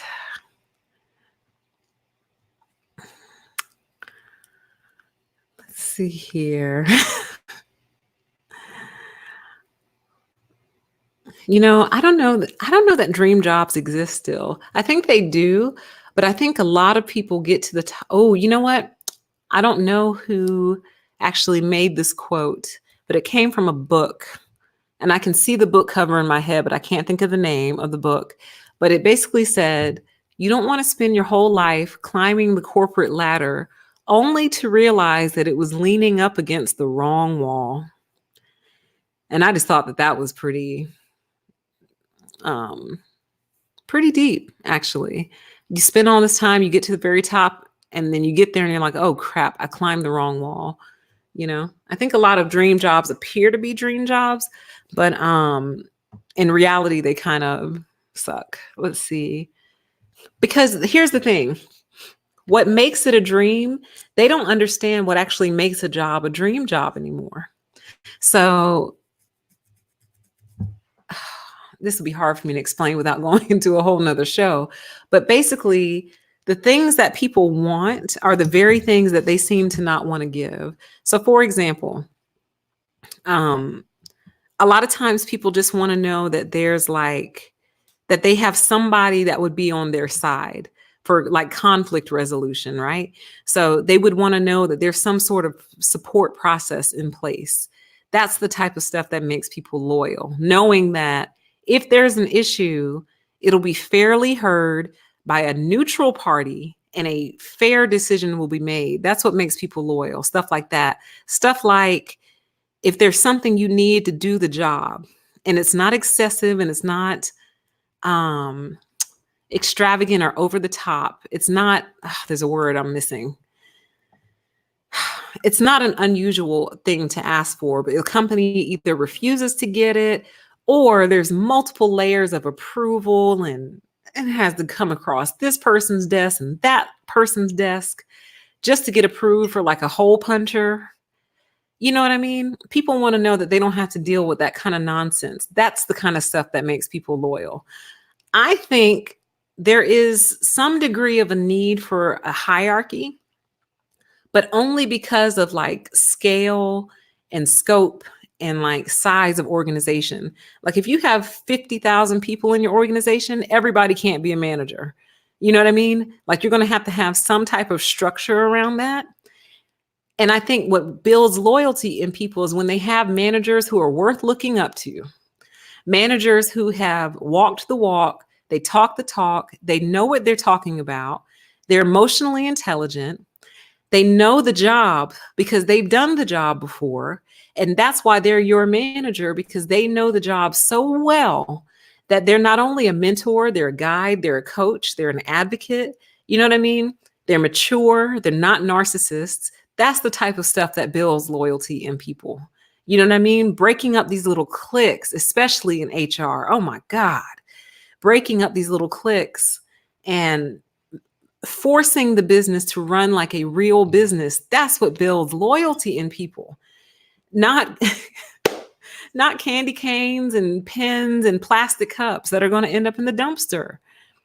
That's not what does it. What does it is those little things that make people snap. Those little things that would make work go so much better. You understand?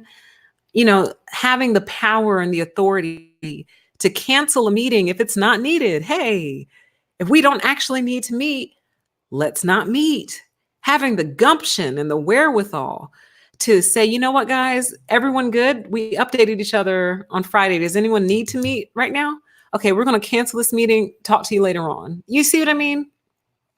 Versus people who'll just do it because they don't have anything else to do and they don't know what else to do other than hold a meeting. Okay, let's see. Let's see. Oh, thank you so much. It says good show and info, regardless of the technical difficulties. Thank you so much. I appreciate that. It really bothers me when I have technical difficulties because I've worked so hard to kind of like bring it up to a level that I feel is appropriate to give to you guys. You know what I mean? So when that kind of stuff happens, it really throws me off. But I appreciate you guys hanging in anyway and coming back anyway. I appreciate that. Let's see here. Oh, and this one has the timestamp on it. So I'm at the comments that were coming in around 9:50, 9:51. All right. It says, regarding treating coworkers like family, I can relate to this a lot. I like more contractual workplaces. Me too, because you know what it is. I even like the ones where they're like, sorry, you can't participate in company events, because it's actually to some degree like illegal, because like you can't blur the lines between contractor and employee. And I never say this out loud, but in my mind, I'm like, oh, thank God. Thank the sweet Lord Jesus. Thank you, God. I don't have to participate in that stuff. So then it's not a big deal. So then they don't have to focus on, oh, well, she didn't come to the Christmas party. Well, no, she's not allowed to come to the Christmas party. You see what I mean? Oh, God, it's amazing.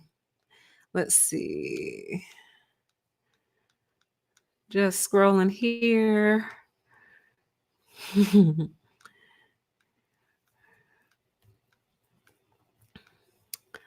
See. Oh, y'all don't see a duck? Is there not a duck up there? I see the duck. Let's see. But it's cool. He'll be our new friend, our new mascot. Oh, just click again on the comment to remove it. Let me try that. No, I even tried right clicking. It didn't work. I'll figure it out. I'll have to look up a YouTube video to see how to work StreamYard because OBS is down for the count. Let's see. You are famous, Scarecrow.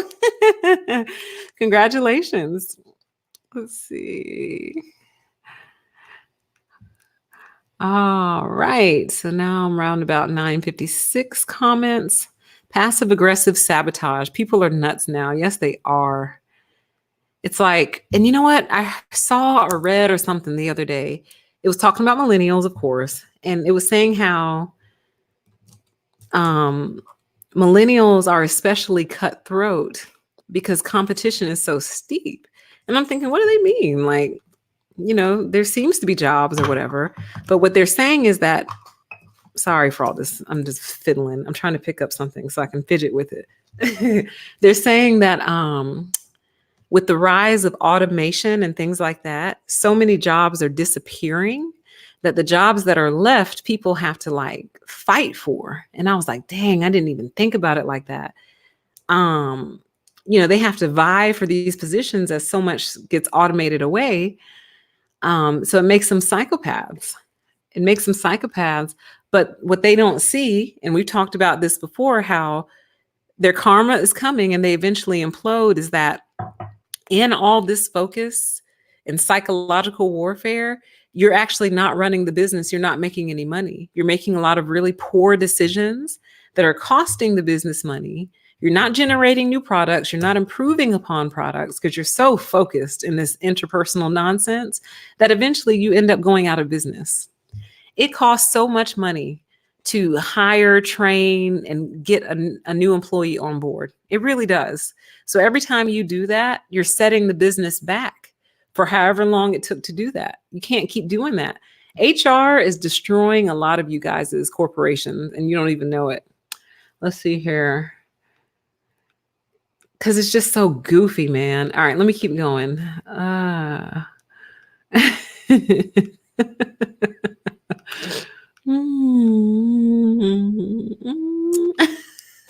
Scarecrow, I'm so happy for you. I hope that you actually have some music over there. Maybe people go check it out. Get you some fans, some more fans. Let's see. It says, boomers want us millennials to suffer the way they did when they were young. Sometimes it feels that way. And I definitely don't want any boomers listening to feel attacked. You know, we're just trying to analyze. We know that there's a lot of opinions about the millennials. So there's a lot of opinions for each generation. But what I will say is I've heard a lot of boomers say things to the effect of, you kids don't know what hard work is. And you don't know what we had to do. We had to work this hard. We had to do this. And we had to get up and we had to do this. And all of those things are indeed true. But my question then becomes, the millennials are your children. So if they are lazy like you claim they are, how did they get that way? They only just now started working really. The tail end of them is only like in their early 20s. So how did they get this way? Who made them this way? You know, what habits did they not pick up along the way? But the truth of the matter is, guys, a lot of millennials are hard workers to the point where they don't have lives. And I mentioned that in the last live stream. Like, I feel like a lot of the boomers were able to have a full life. Like, they had work, then they had like church. A lot of them had church. Then they had family. Then they might have even had like friends. Like, they had all their circles. Whereas most millennials just have like work and like a very tiny friend circle, and that's it. Because we're all so very broke. All right, let's see here. We're broke. And a lot of us are broke because of that mentality. So I can't think of anything more foolish than making sure your child suffers so they can learn the value of money and hard work. I think there's ways to teach the value of money and hard work without impoverishing your child, because they're going to be impoverished till they're like 40. And then they might start to level out. And by then, marriage may have bypassed them. Children may have bypassed them. You know what I mean? because they were chasing the almighty dollar because they're so very broke. All right, let's see here. People are obsessed with millennials. Don't they realize some of us are 38 now? I got to show that more. Seriously. Like, seriously, what is the obsession, man? There is a sincere obsession with millennials. It's insane. If you guys don't believe me, just go to Google and type in the word millennial or millennials, and they'll just be just thousands upon thousands of pages about the topic. And it's like, we're not space aliens, you guys. We're not that different. What makes us different, here's what they refuse to look at. What makes the millennials different, again, we saw both sides. Okay. We saw the traditional old school way and we saw the new way. And most of us opt for the new way because so many of us saw our parents and grandparents give away their whole lives to employment to the detriment of the family. So even though the spirit of it was positive, meaning I want to take care of my family, I want to make sure my family eats, the consequence is that all that time has gone to the corporation and not to the family. All the investment has been made in the corporation. So it's like, we just want to do work correctly, especially now that we can. Thanks to you guys.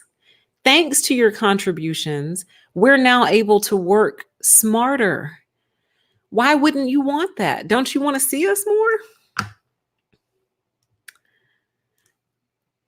I got to put this one up too. I'm sick of people talking about millennials, and I'm not a millennial. It's just a way of crapping on an entire generation because you're lame and threatened. Seriously. Like, I grew so tired of it when I was in corporate because I used to say the same thing back then. I'm like, guys, they're not space aliens. They're just people. What's so confusing? What are you confused about? Don't confuse narcissists with millennials. Seriously. Here, I'll put mine back up so I don't leave y'all up forever. There you go. Thank you. Millennials are 23 to 38 now. Like, let it go. I don't know what they're going to do with iGen, or what they're calling iGen, which is people born 2013 and beyond. Their heads are going to pop off with iGen. Whoosh. Let's see here. How do you get on the screen? Like this. Boom. Hey, Ronald. Hey, Ronald. Hope you're doing well. Let's see here. Hope you enjoyed the show, Ronald. Is that an album cover behind you? Do I need to go check out some music? Let's see here. I think a lot of millennials are just trying to secure themselves in the world. You know what I mean? Like, yes, there are some spoiled, entitled, psychotic, upstart millennials who, don't have the skill set to back up what they're asking for, But most of us did it the way we were told to do it. And now we're learning that that may not have been the best way to do it. And the very people who told us to do it are now angry that we're actually trying to get the same things that you have already. Let's see. I try to censor myself. I have dropped a couple of curse words in the past, but I try to be reasonable. Let's see. It says, yep, all jobs are a paycheck, period. Exactly. And let's not make it more than that. Like, I think we should respect each other, truly. Like, I think about, like, this whole thing has got me thinking about, what would I do if I were a boss? Because before, I'm that person who, like, if you're having a birthday, first I'm going to ask you, do you like your birthday? Do you want it celebrated? Do you want to be recognized for it? Because a lot of people don't, believe it or not. A lot of people don't want the attention. They don't want anyone to know their birthday, and they are totally within their rights. So at first I'm going to ask, like, are you a birthday person? Do you want to celebrate your birthday? Kind of situation. And depending on your answer, like, I would do something for you. I'd get you a gift card, order you some food. If you wanted it, if you want the day off, take the day off. Like, because that's always been my mindset. But now I'm wondering, like, if I would accidentally set up a cult and not realize it.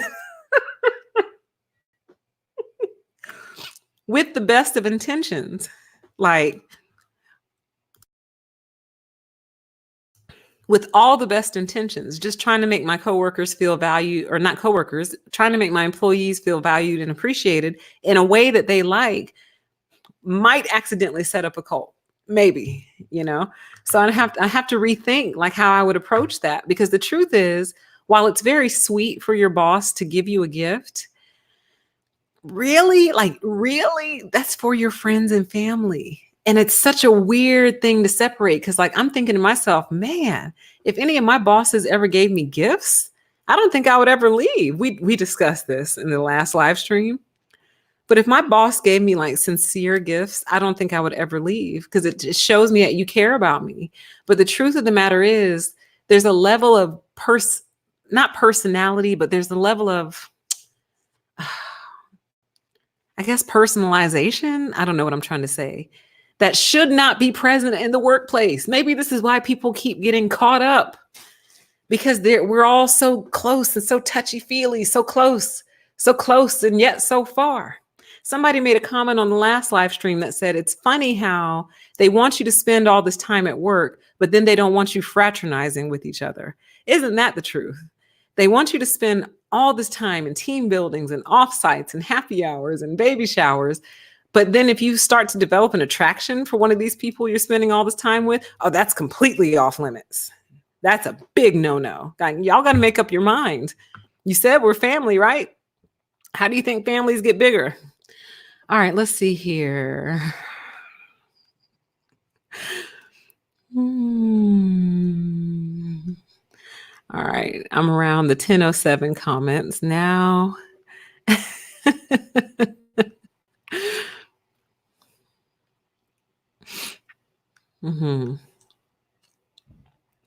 Hey, somebody just stumbled across this live. Welcome. We have a pretty good time together. Oh, yeah. It says, hey, PT, I'm shocked and horrified that you would casually say you can't stand strong scents, and now losers at your job would purposely put nasty air fresheners and cologne in your space. I'm telling you, it's happened more than once. Because I'm so absent-minded in the moment that I'll be like, oh, yeah, I don't have any air fresheners in my house. I can't stand them. And then the next day or the next week, you walk in and you're like, ooh, is that carpet freshener? You know how some offices have that flat carpet all throughout, and the carpet stuff that you would sprinkle on that before you vacuum. But oh my God, is that carpet freshener? And they'd be like, yeah, I think one of the cleaning ladies put it down or something. So now I have to breathe carpet freshener for the rest of the day. That's not going to affect my focus at all. So I have to watch. I have to be so careful with what I casually let come out about me. And it's sad that it has to be that way. And I don't want it to be that way anymore. That's why we're talking about it. I want to change it. She said, do you realize how crazy that is? The cray is strong at these jobs. Well, you know what? Here's what I've come to realize now, especially after hearing that whole bit about competition. What I've come to realize is anything that they can do to slow down your progress or affect your performance, they're going to do it, even if it's something small. If you're now thinking about the carpet freshener instead of all those emails in your inbox, that's a win. Yeah, the cray is strong at these jobs. That's why I almost can't do it anymore.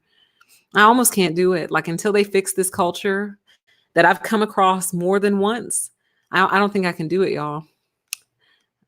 I can't. I don't have time for it. I have other things to do.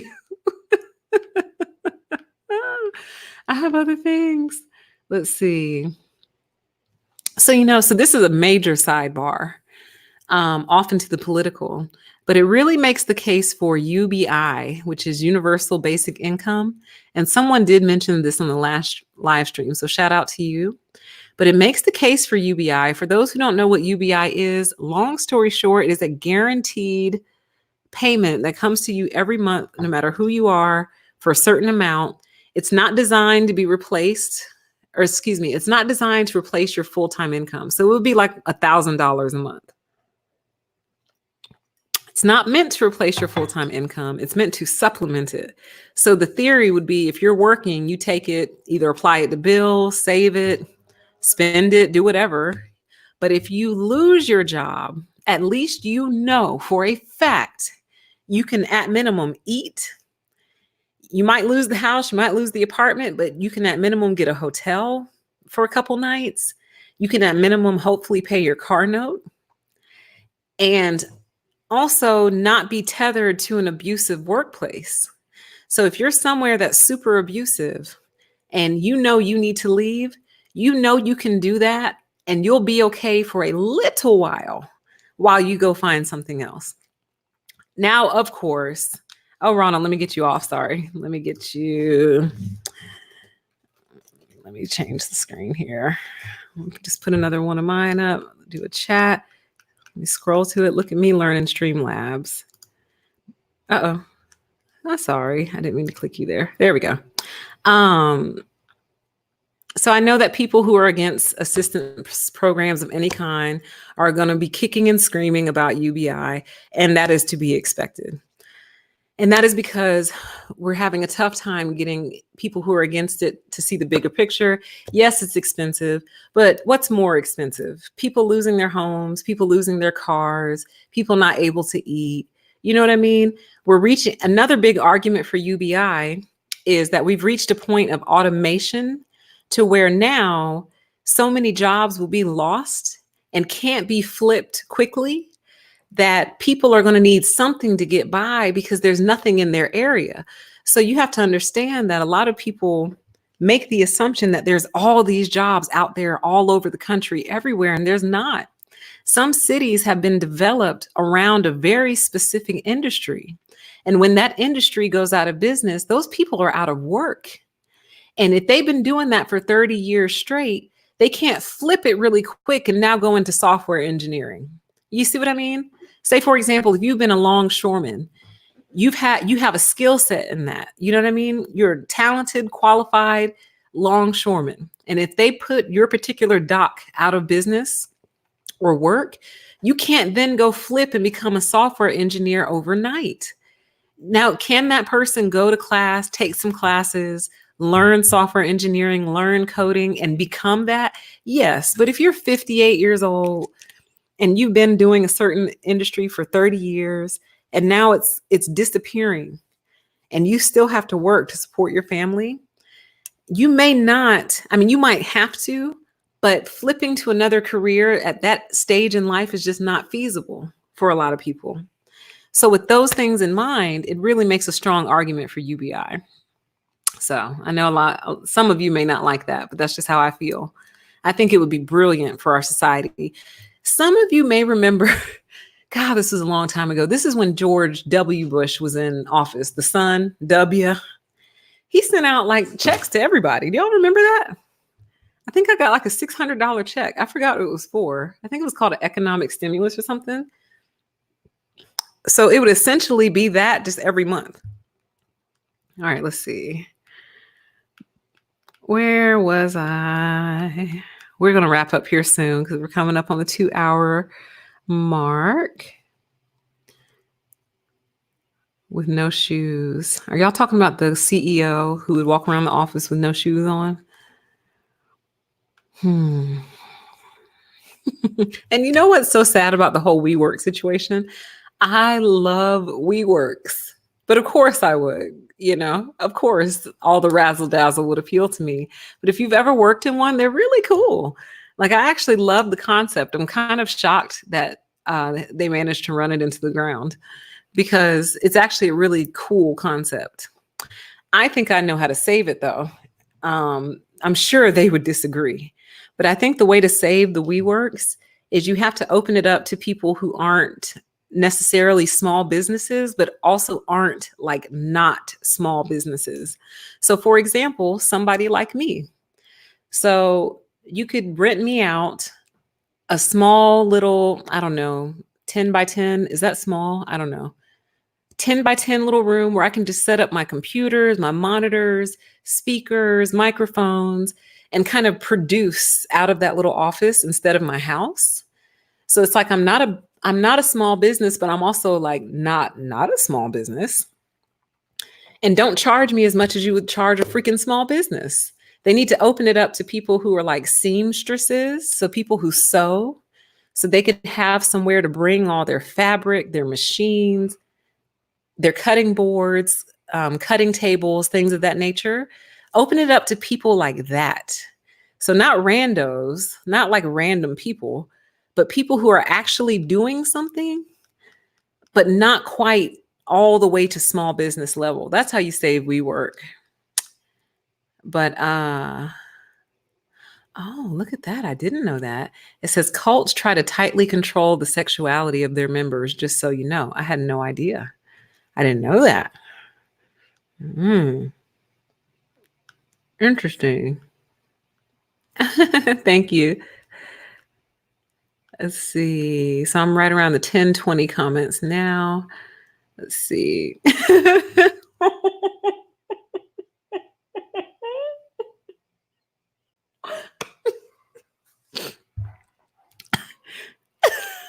I can't. It says in the corporate restrooms always smell like ass. And they do. They smell awful. Just, oh God, it's traumatizing, y'all. In the last live stream, we discussed marinating in our coworkers' essences. And it's just not something I'm interested in doing. You know, that warm essence that's in a stall right after your coworker walks out doesn't necessarily stink, but it's definitely a substance. Like it's definitely it's not a must in a bad way, but it's a human body scent. And I just feel like we're just getting to know each other far too well. Like that's too much for me. That's too much.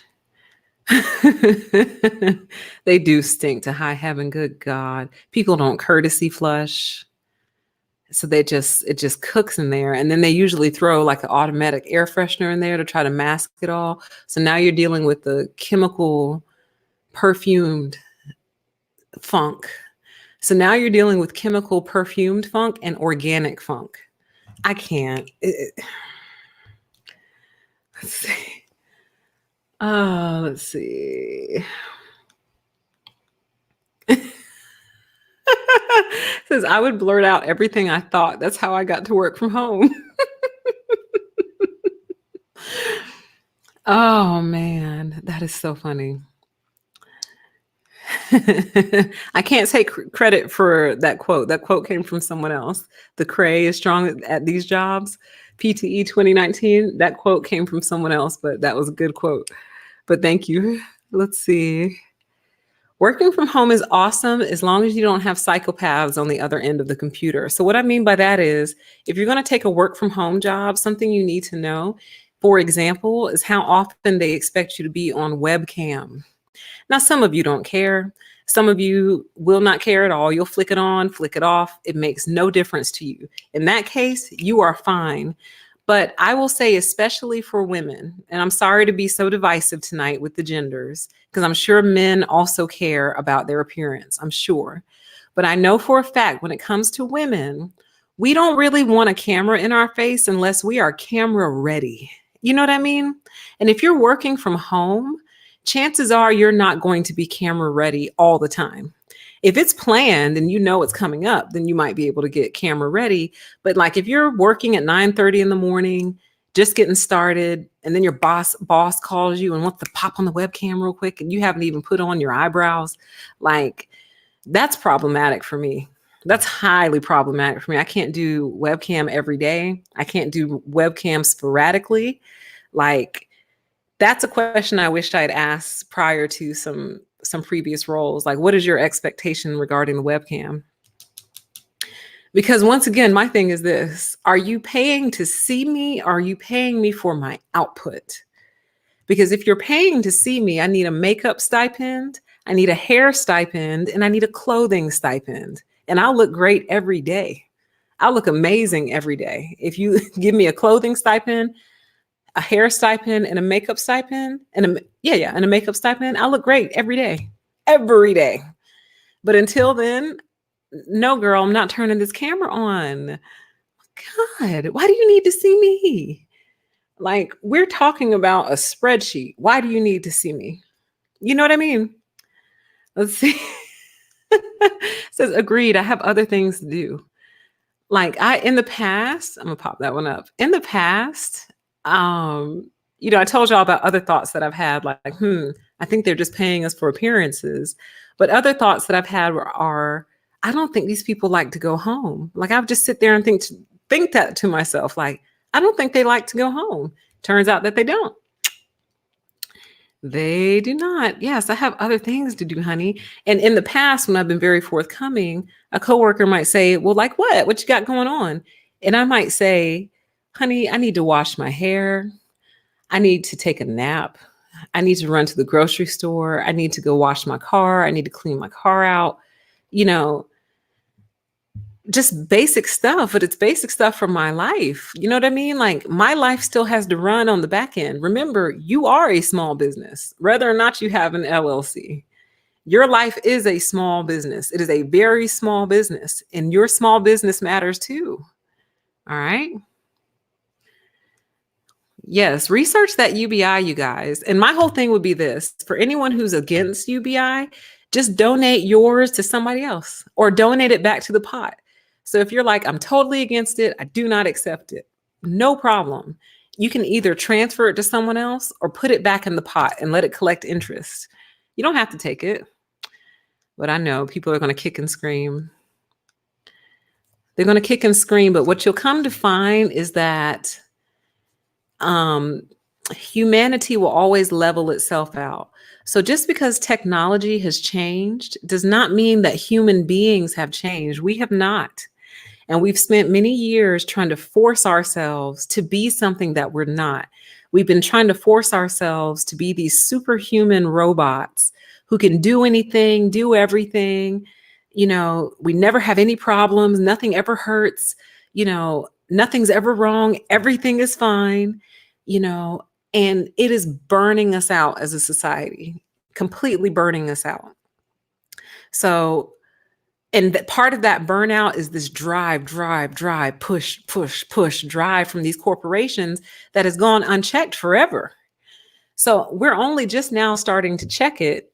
And of course, people are going to kick and scream until they get that first UBI check, and the second one, and the third one, and the fourth one. And I bet you after the fifth or sixth UBI check, they'll stop kicking and screaming. Because again, it's intended to supplement, not not whatever the opposite of supplement is. Whatever the opposite of supplement is. Oh, Alaska's had it for years, huh? Didn't know that. I did not know that. God, that would be so amazing to see something like that happen. Excuse me. Exactly. Says UBI, you could leave an abusive situation that could save a lot of us abuse survivors. Exactly. Think about how many people, let's say it kicked in at age 18. Think about how many kids who might be in an abusive household might be able to go out and get themselves a place if they rent to 18-year-olds. It may not be the world's greatest place. It's definitely a starter apartment, but it could be enough to just get out, get your own place, get a job, and start supplementing. That's what so many of us didn't have. That's why we're broke. That's why we're profoundly broke and in not only credit card debt, but student loan debt up to our eyeballs, because we didn't have that. And most of our parents didn't have $1,000 a month to give to us. Most of our parents were like, child, we have given you so much. It is your turn to take care of yourself. Now, I feel very strongly about that whole premise, probably pretty opposite to the way a lot of people feel, because my whole thing is this: you brought this life into this world. You have to make sure that it can survive. You know what I mean? Even if it never is able to take care of itself. Do you see what I mean? Something could happen to that life that could make it to where that life could not work. So what do you do when that life can't work? And your argument will be, well, PT, we're not talking about them. We're talking about the lives that can work. Sure. But that's still a gamble. You see? Like, I believe you're supposed to help your children until your last breath. And I don't mean I'm like, always got to clarify. I don't mean that you go broke behind helping your kids. I don't mean letting them be lazy, rude, ungrateful, and just lay in your house and do nothing, and you just totally support them. That's not what I'm saying. Hopefully y'all know that. I'm pretty sure you do, but there's always one. What I'm saying is for that child that has done their part in school, graduated, either went military, trade school, college, or straight into work, they're working, they're earning money. I feel like you're supposed to support that. You're supposed to be like a silent investor for life. And I mean it. And a lot of kids will eventually refuse the help and say, no, mom, no, dad, you take care of yourself. I'm good. That's fine. But I feel like to cut a child off when they're just now spreading their wings, because keep in mind, most people can't work until they're 16 and they're still in school. So what most people are trying to say, they don't realize they're saying it, but what they're basically saying is you should have your whole act together by age 21. That gave you 4 years to work. Wait, 5 years to work. That gave you 5 years from 16 to 21. So you're going to what? Work a part-time job, full-time, go to high school, graduate, start up college, finish in that 4-year time frame. And then what? You'll be set. You already have your savings account in place. You have no debt. You know what I mean? You have a good career already. Like, stop. Like, there is a launching period where a lot of people get cut off. And in that cutting off, it takes them almost 20 years to recover from that. Almost 20 years. So I'd say that as a long way to say that it's my personal belief. Parents are supposed to help their kids until the very end. And again, not in a narcissistic way, not in an imbalanced, non-reciprocal way, but in a mindset of what good is it to me if you fall? If you're my child and you fall, what I'm going to have to pick you up anyway, unless I'm just that cold. So why don't I keep you afloat? You know what I mean? So that way I don't have to worry about you falling and I can sleep peacefully at night. Anyway, let me stop before I go off on that tangent, because it's a tangent. Let's see. Said, yeah, not going back to school in my 50s. I don't blame you. I don't blame you. Like, especially if the contract was, I put my time in this business, I get what, vested, then eventually I retire from it and I have a pension, and that was the agreement. For 30 years, here's the trade-off. But then they cut that agreement at year 17. Now you're in your 50s. Now what do? You're supposed to go back to school and what? Incur $50,000 of student loan debt? We have to get real, guys. Our system isn't working anymore. Ooh, I'll look into that. The war on normal people. I'll look into that. Let's see. Where are we? All right, so I'm around the 1028s now, the 1028 comments. Well, you know what? Here, let me go ahead and give you guys your gift, because you've been so patient waiting for me and all my nonsense with the tech. So this is nothing more. I'm dropping it in the chat right now. I came across this video kind of like in loose research about corporate cults and stuff. It is so funny, y'all. And it doesn't really start until 2:32. So that's your gift. That's your gift from me for hanging out with me. I appreciate you so much. And I'll put it in the description also. It's just a really funny take on like what is actually happening in these companies. And this guy must have gone through it because his insight is amazing. So again, it doesn't really start until minute 2:32.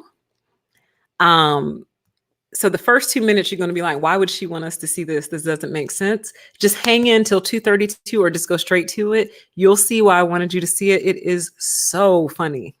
And you'll kind of have a peek into what PTE's life has been in these corporations. And now outside looking in, I'm like, oh dear God, is that what I've been a part of? No wonder I couldn't survive in it. So there's the link for you. And again, I'll put that in the description box. It says, if you create a human being, you are responsible for it, period. I agree. I can't help but agree, because you don't know that your child will be even smart enough to take care of themselves. And that's no knock on you. Genetics are just like that sometimes. You could have a smart kid and a kid that's not quite as smart. So are you so sure your kid will even be able to do it?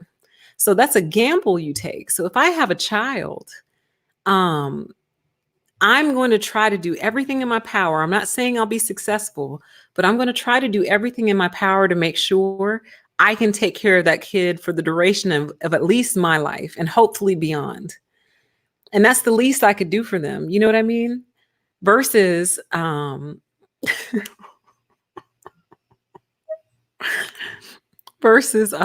just saw a comment that was so funny. Versus, but I'm not going to read it. Giving birth to them, putting them through the school system, then kicking them out and basically saying, good luck, kid. That's so unfair. I think that's unfair. That warm essence, that warm, oh God.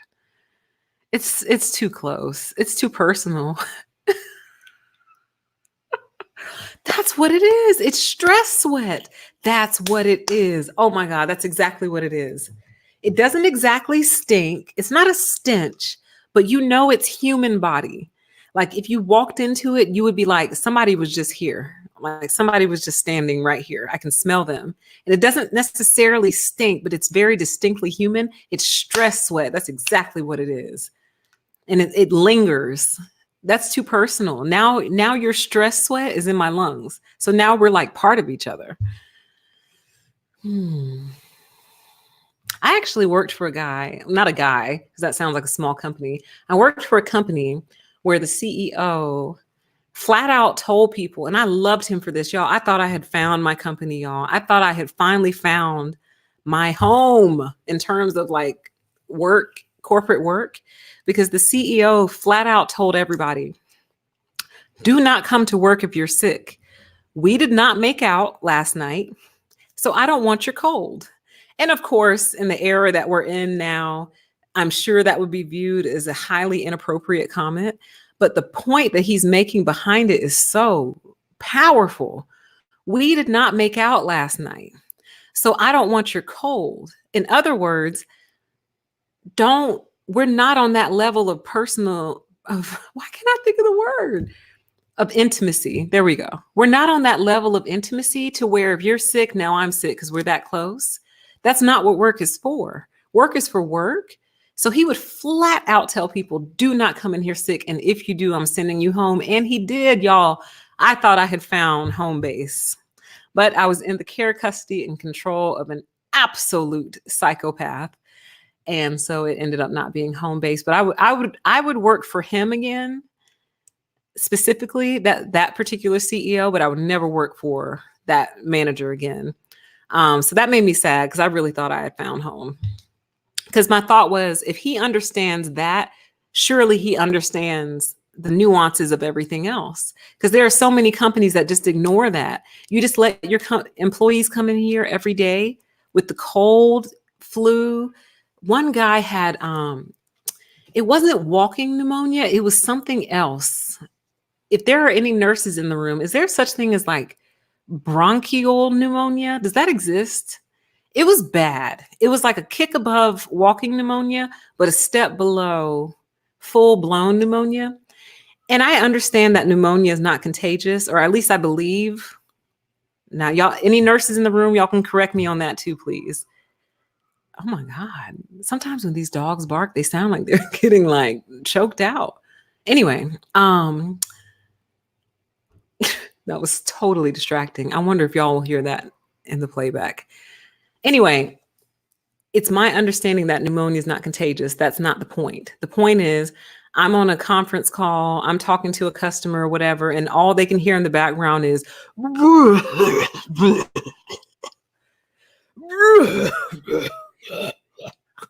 to the point where they go, is everything okay over there?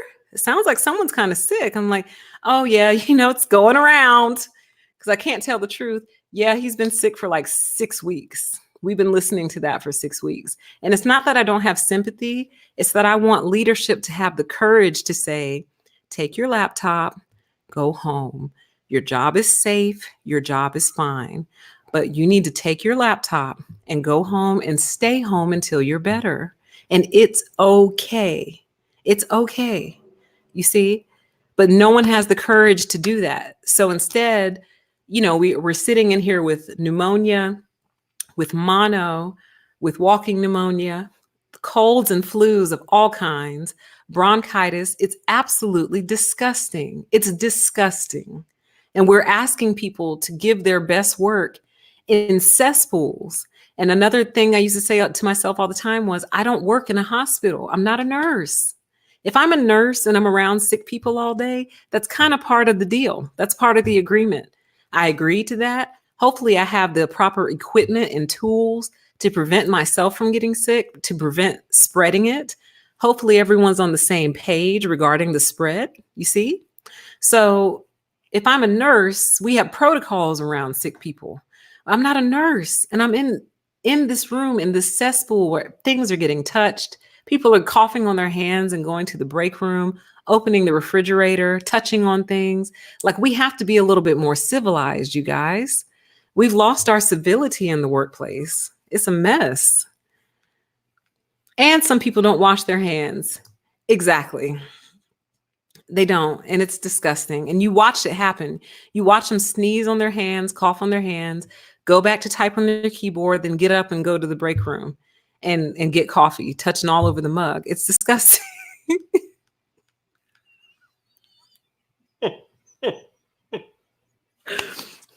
I hope you don't mind me putting this up, Jeff. It says, now I'm dealing with chemical, perfumed funk and organic funk. You have a way with words, PTE. I mean it, man. Like, and they don't mix. Chemical funk and organic funk don't blend down. They don't blend down very well. So, your poor brain. I'm just gonna, actually, let me do this. Oh, you know what? I know how to do it now. Hold on. There we go. Okay, so I figured out how to take them away.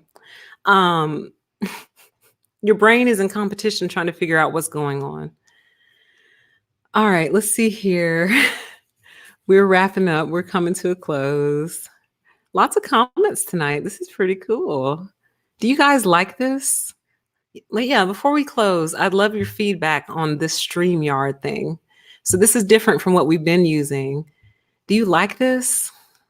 You can be totally honest, because I'm on the fence, but I may not have a choice because it doesn't look like OBS is going to come back to life. So y'all let me know your thoughts on StreamYard.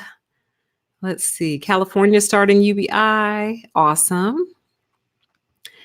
It's time for us to change. We have to change and take better care of each other. And once that starts happening, I feel like we'll start to see a decrease in a lot of the other problems that plague us.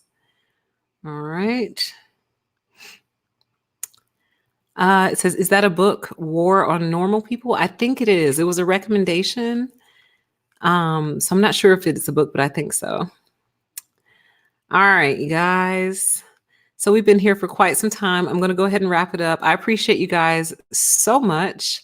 I'm going to drop this link one more time so you guys can go watch this video and just have a good chuckle. And remember, again, it starts right around 2:32, the funny part.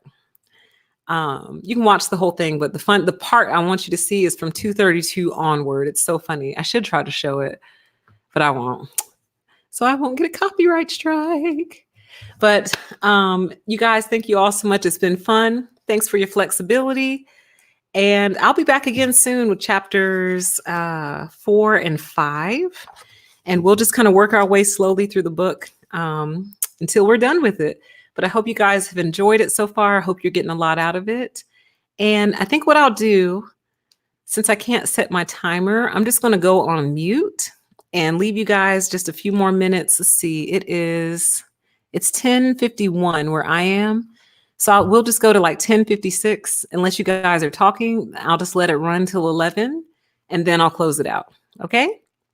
I appreciate you all. Have a wonderful weekend and we'll talk again soon. Okay. Bye-bye.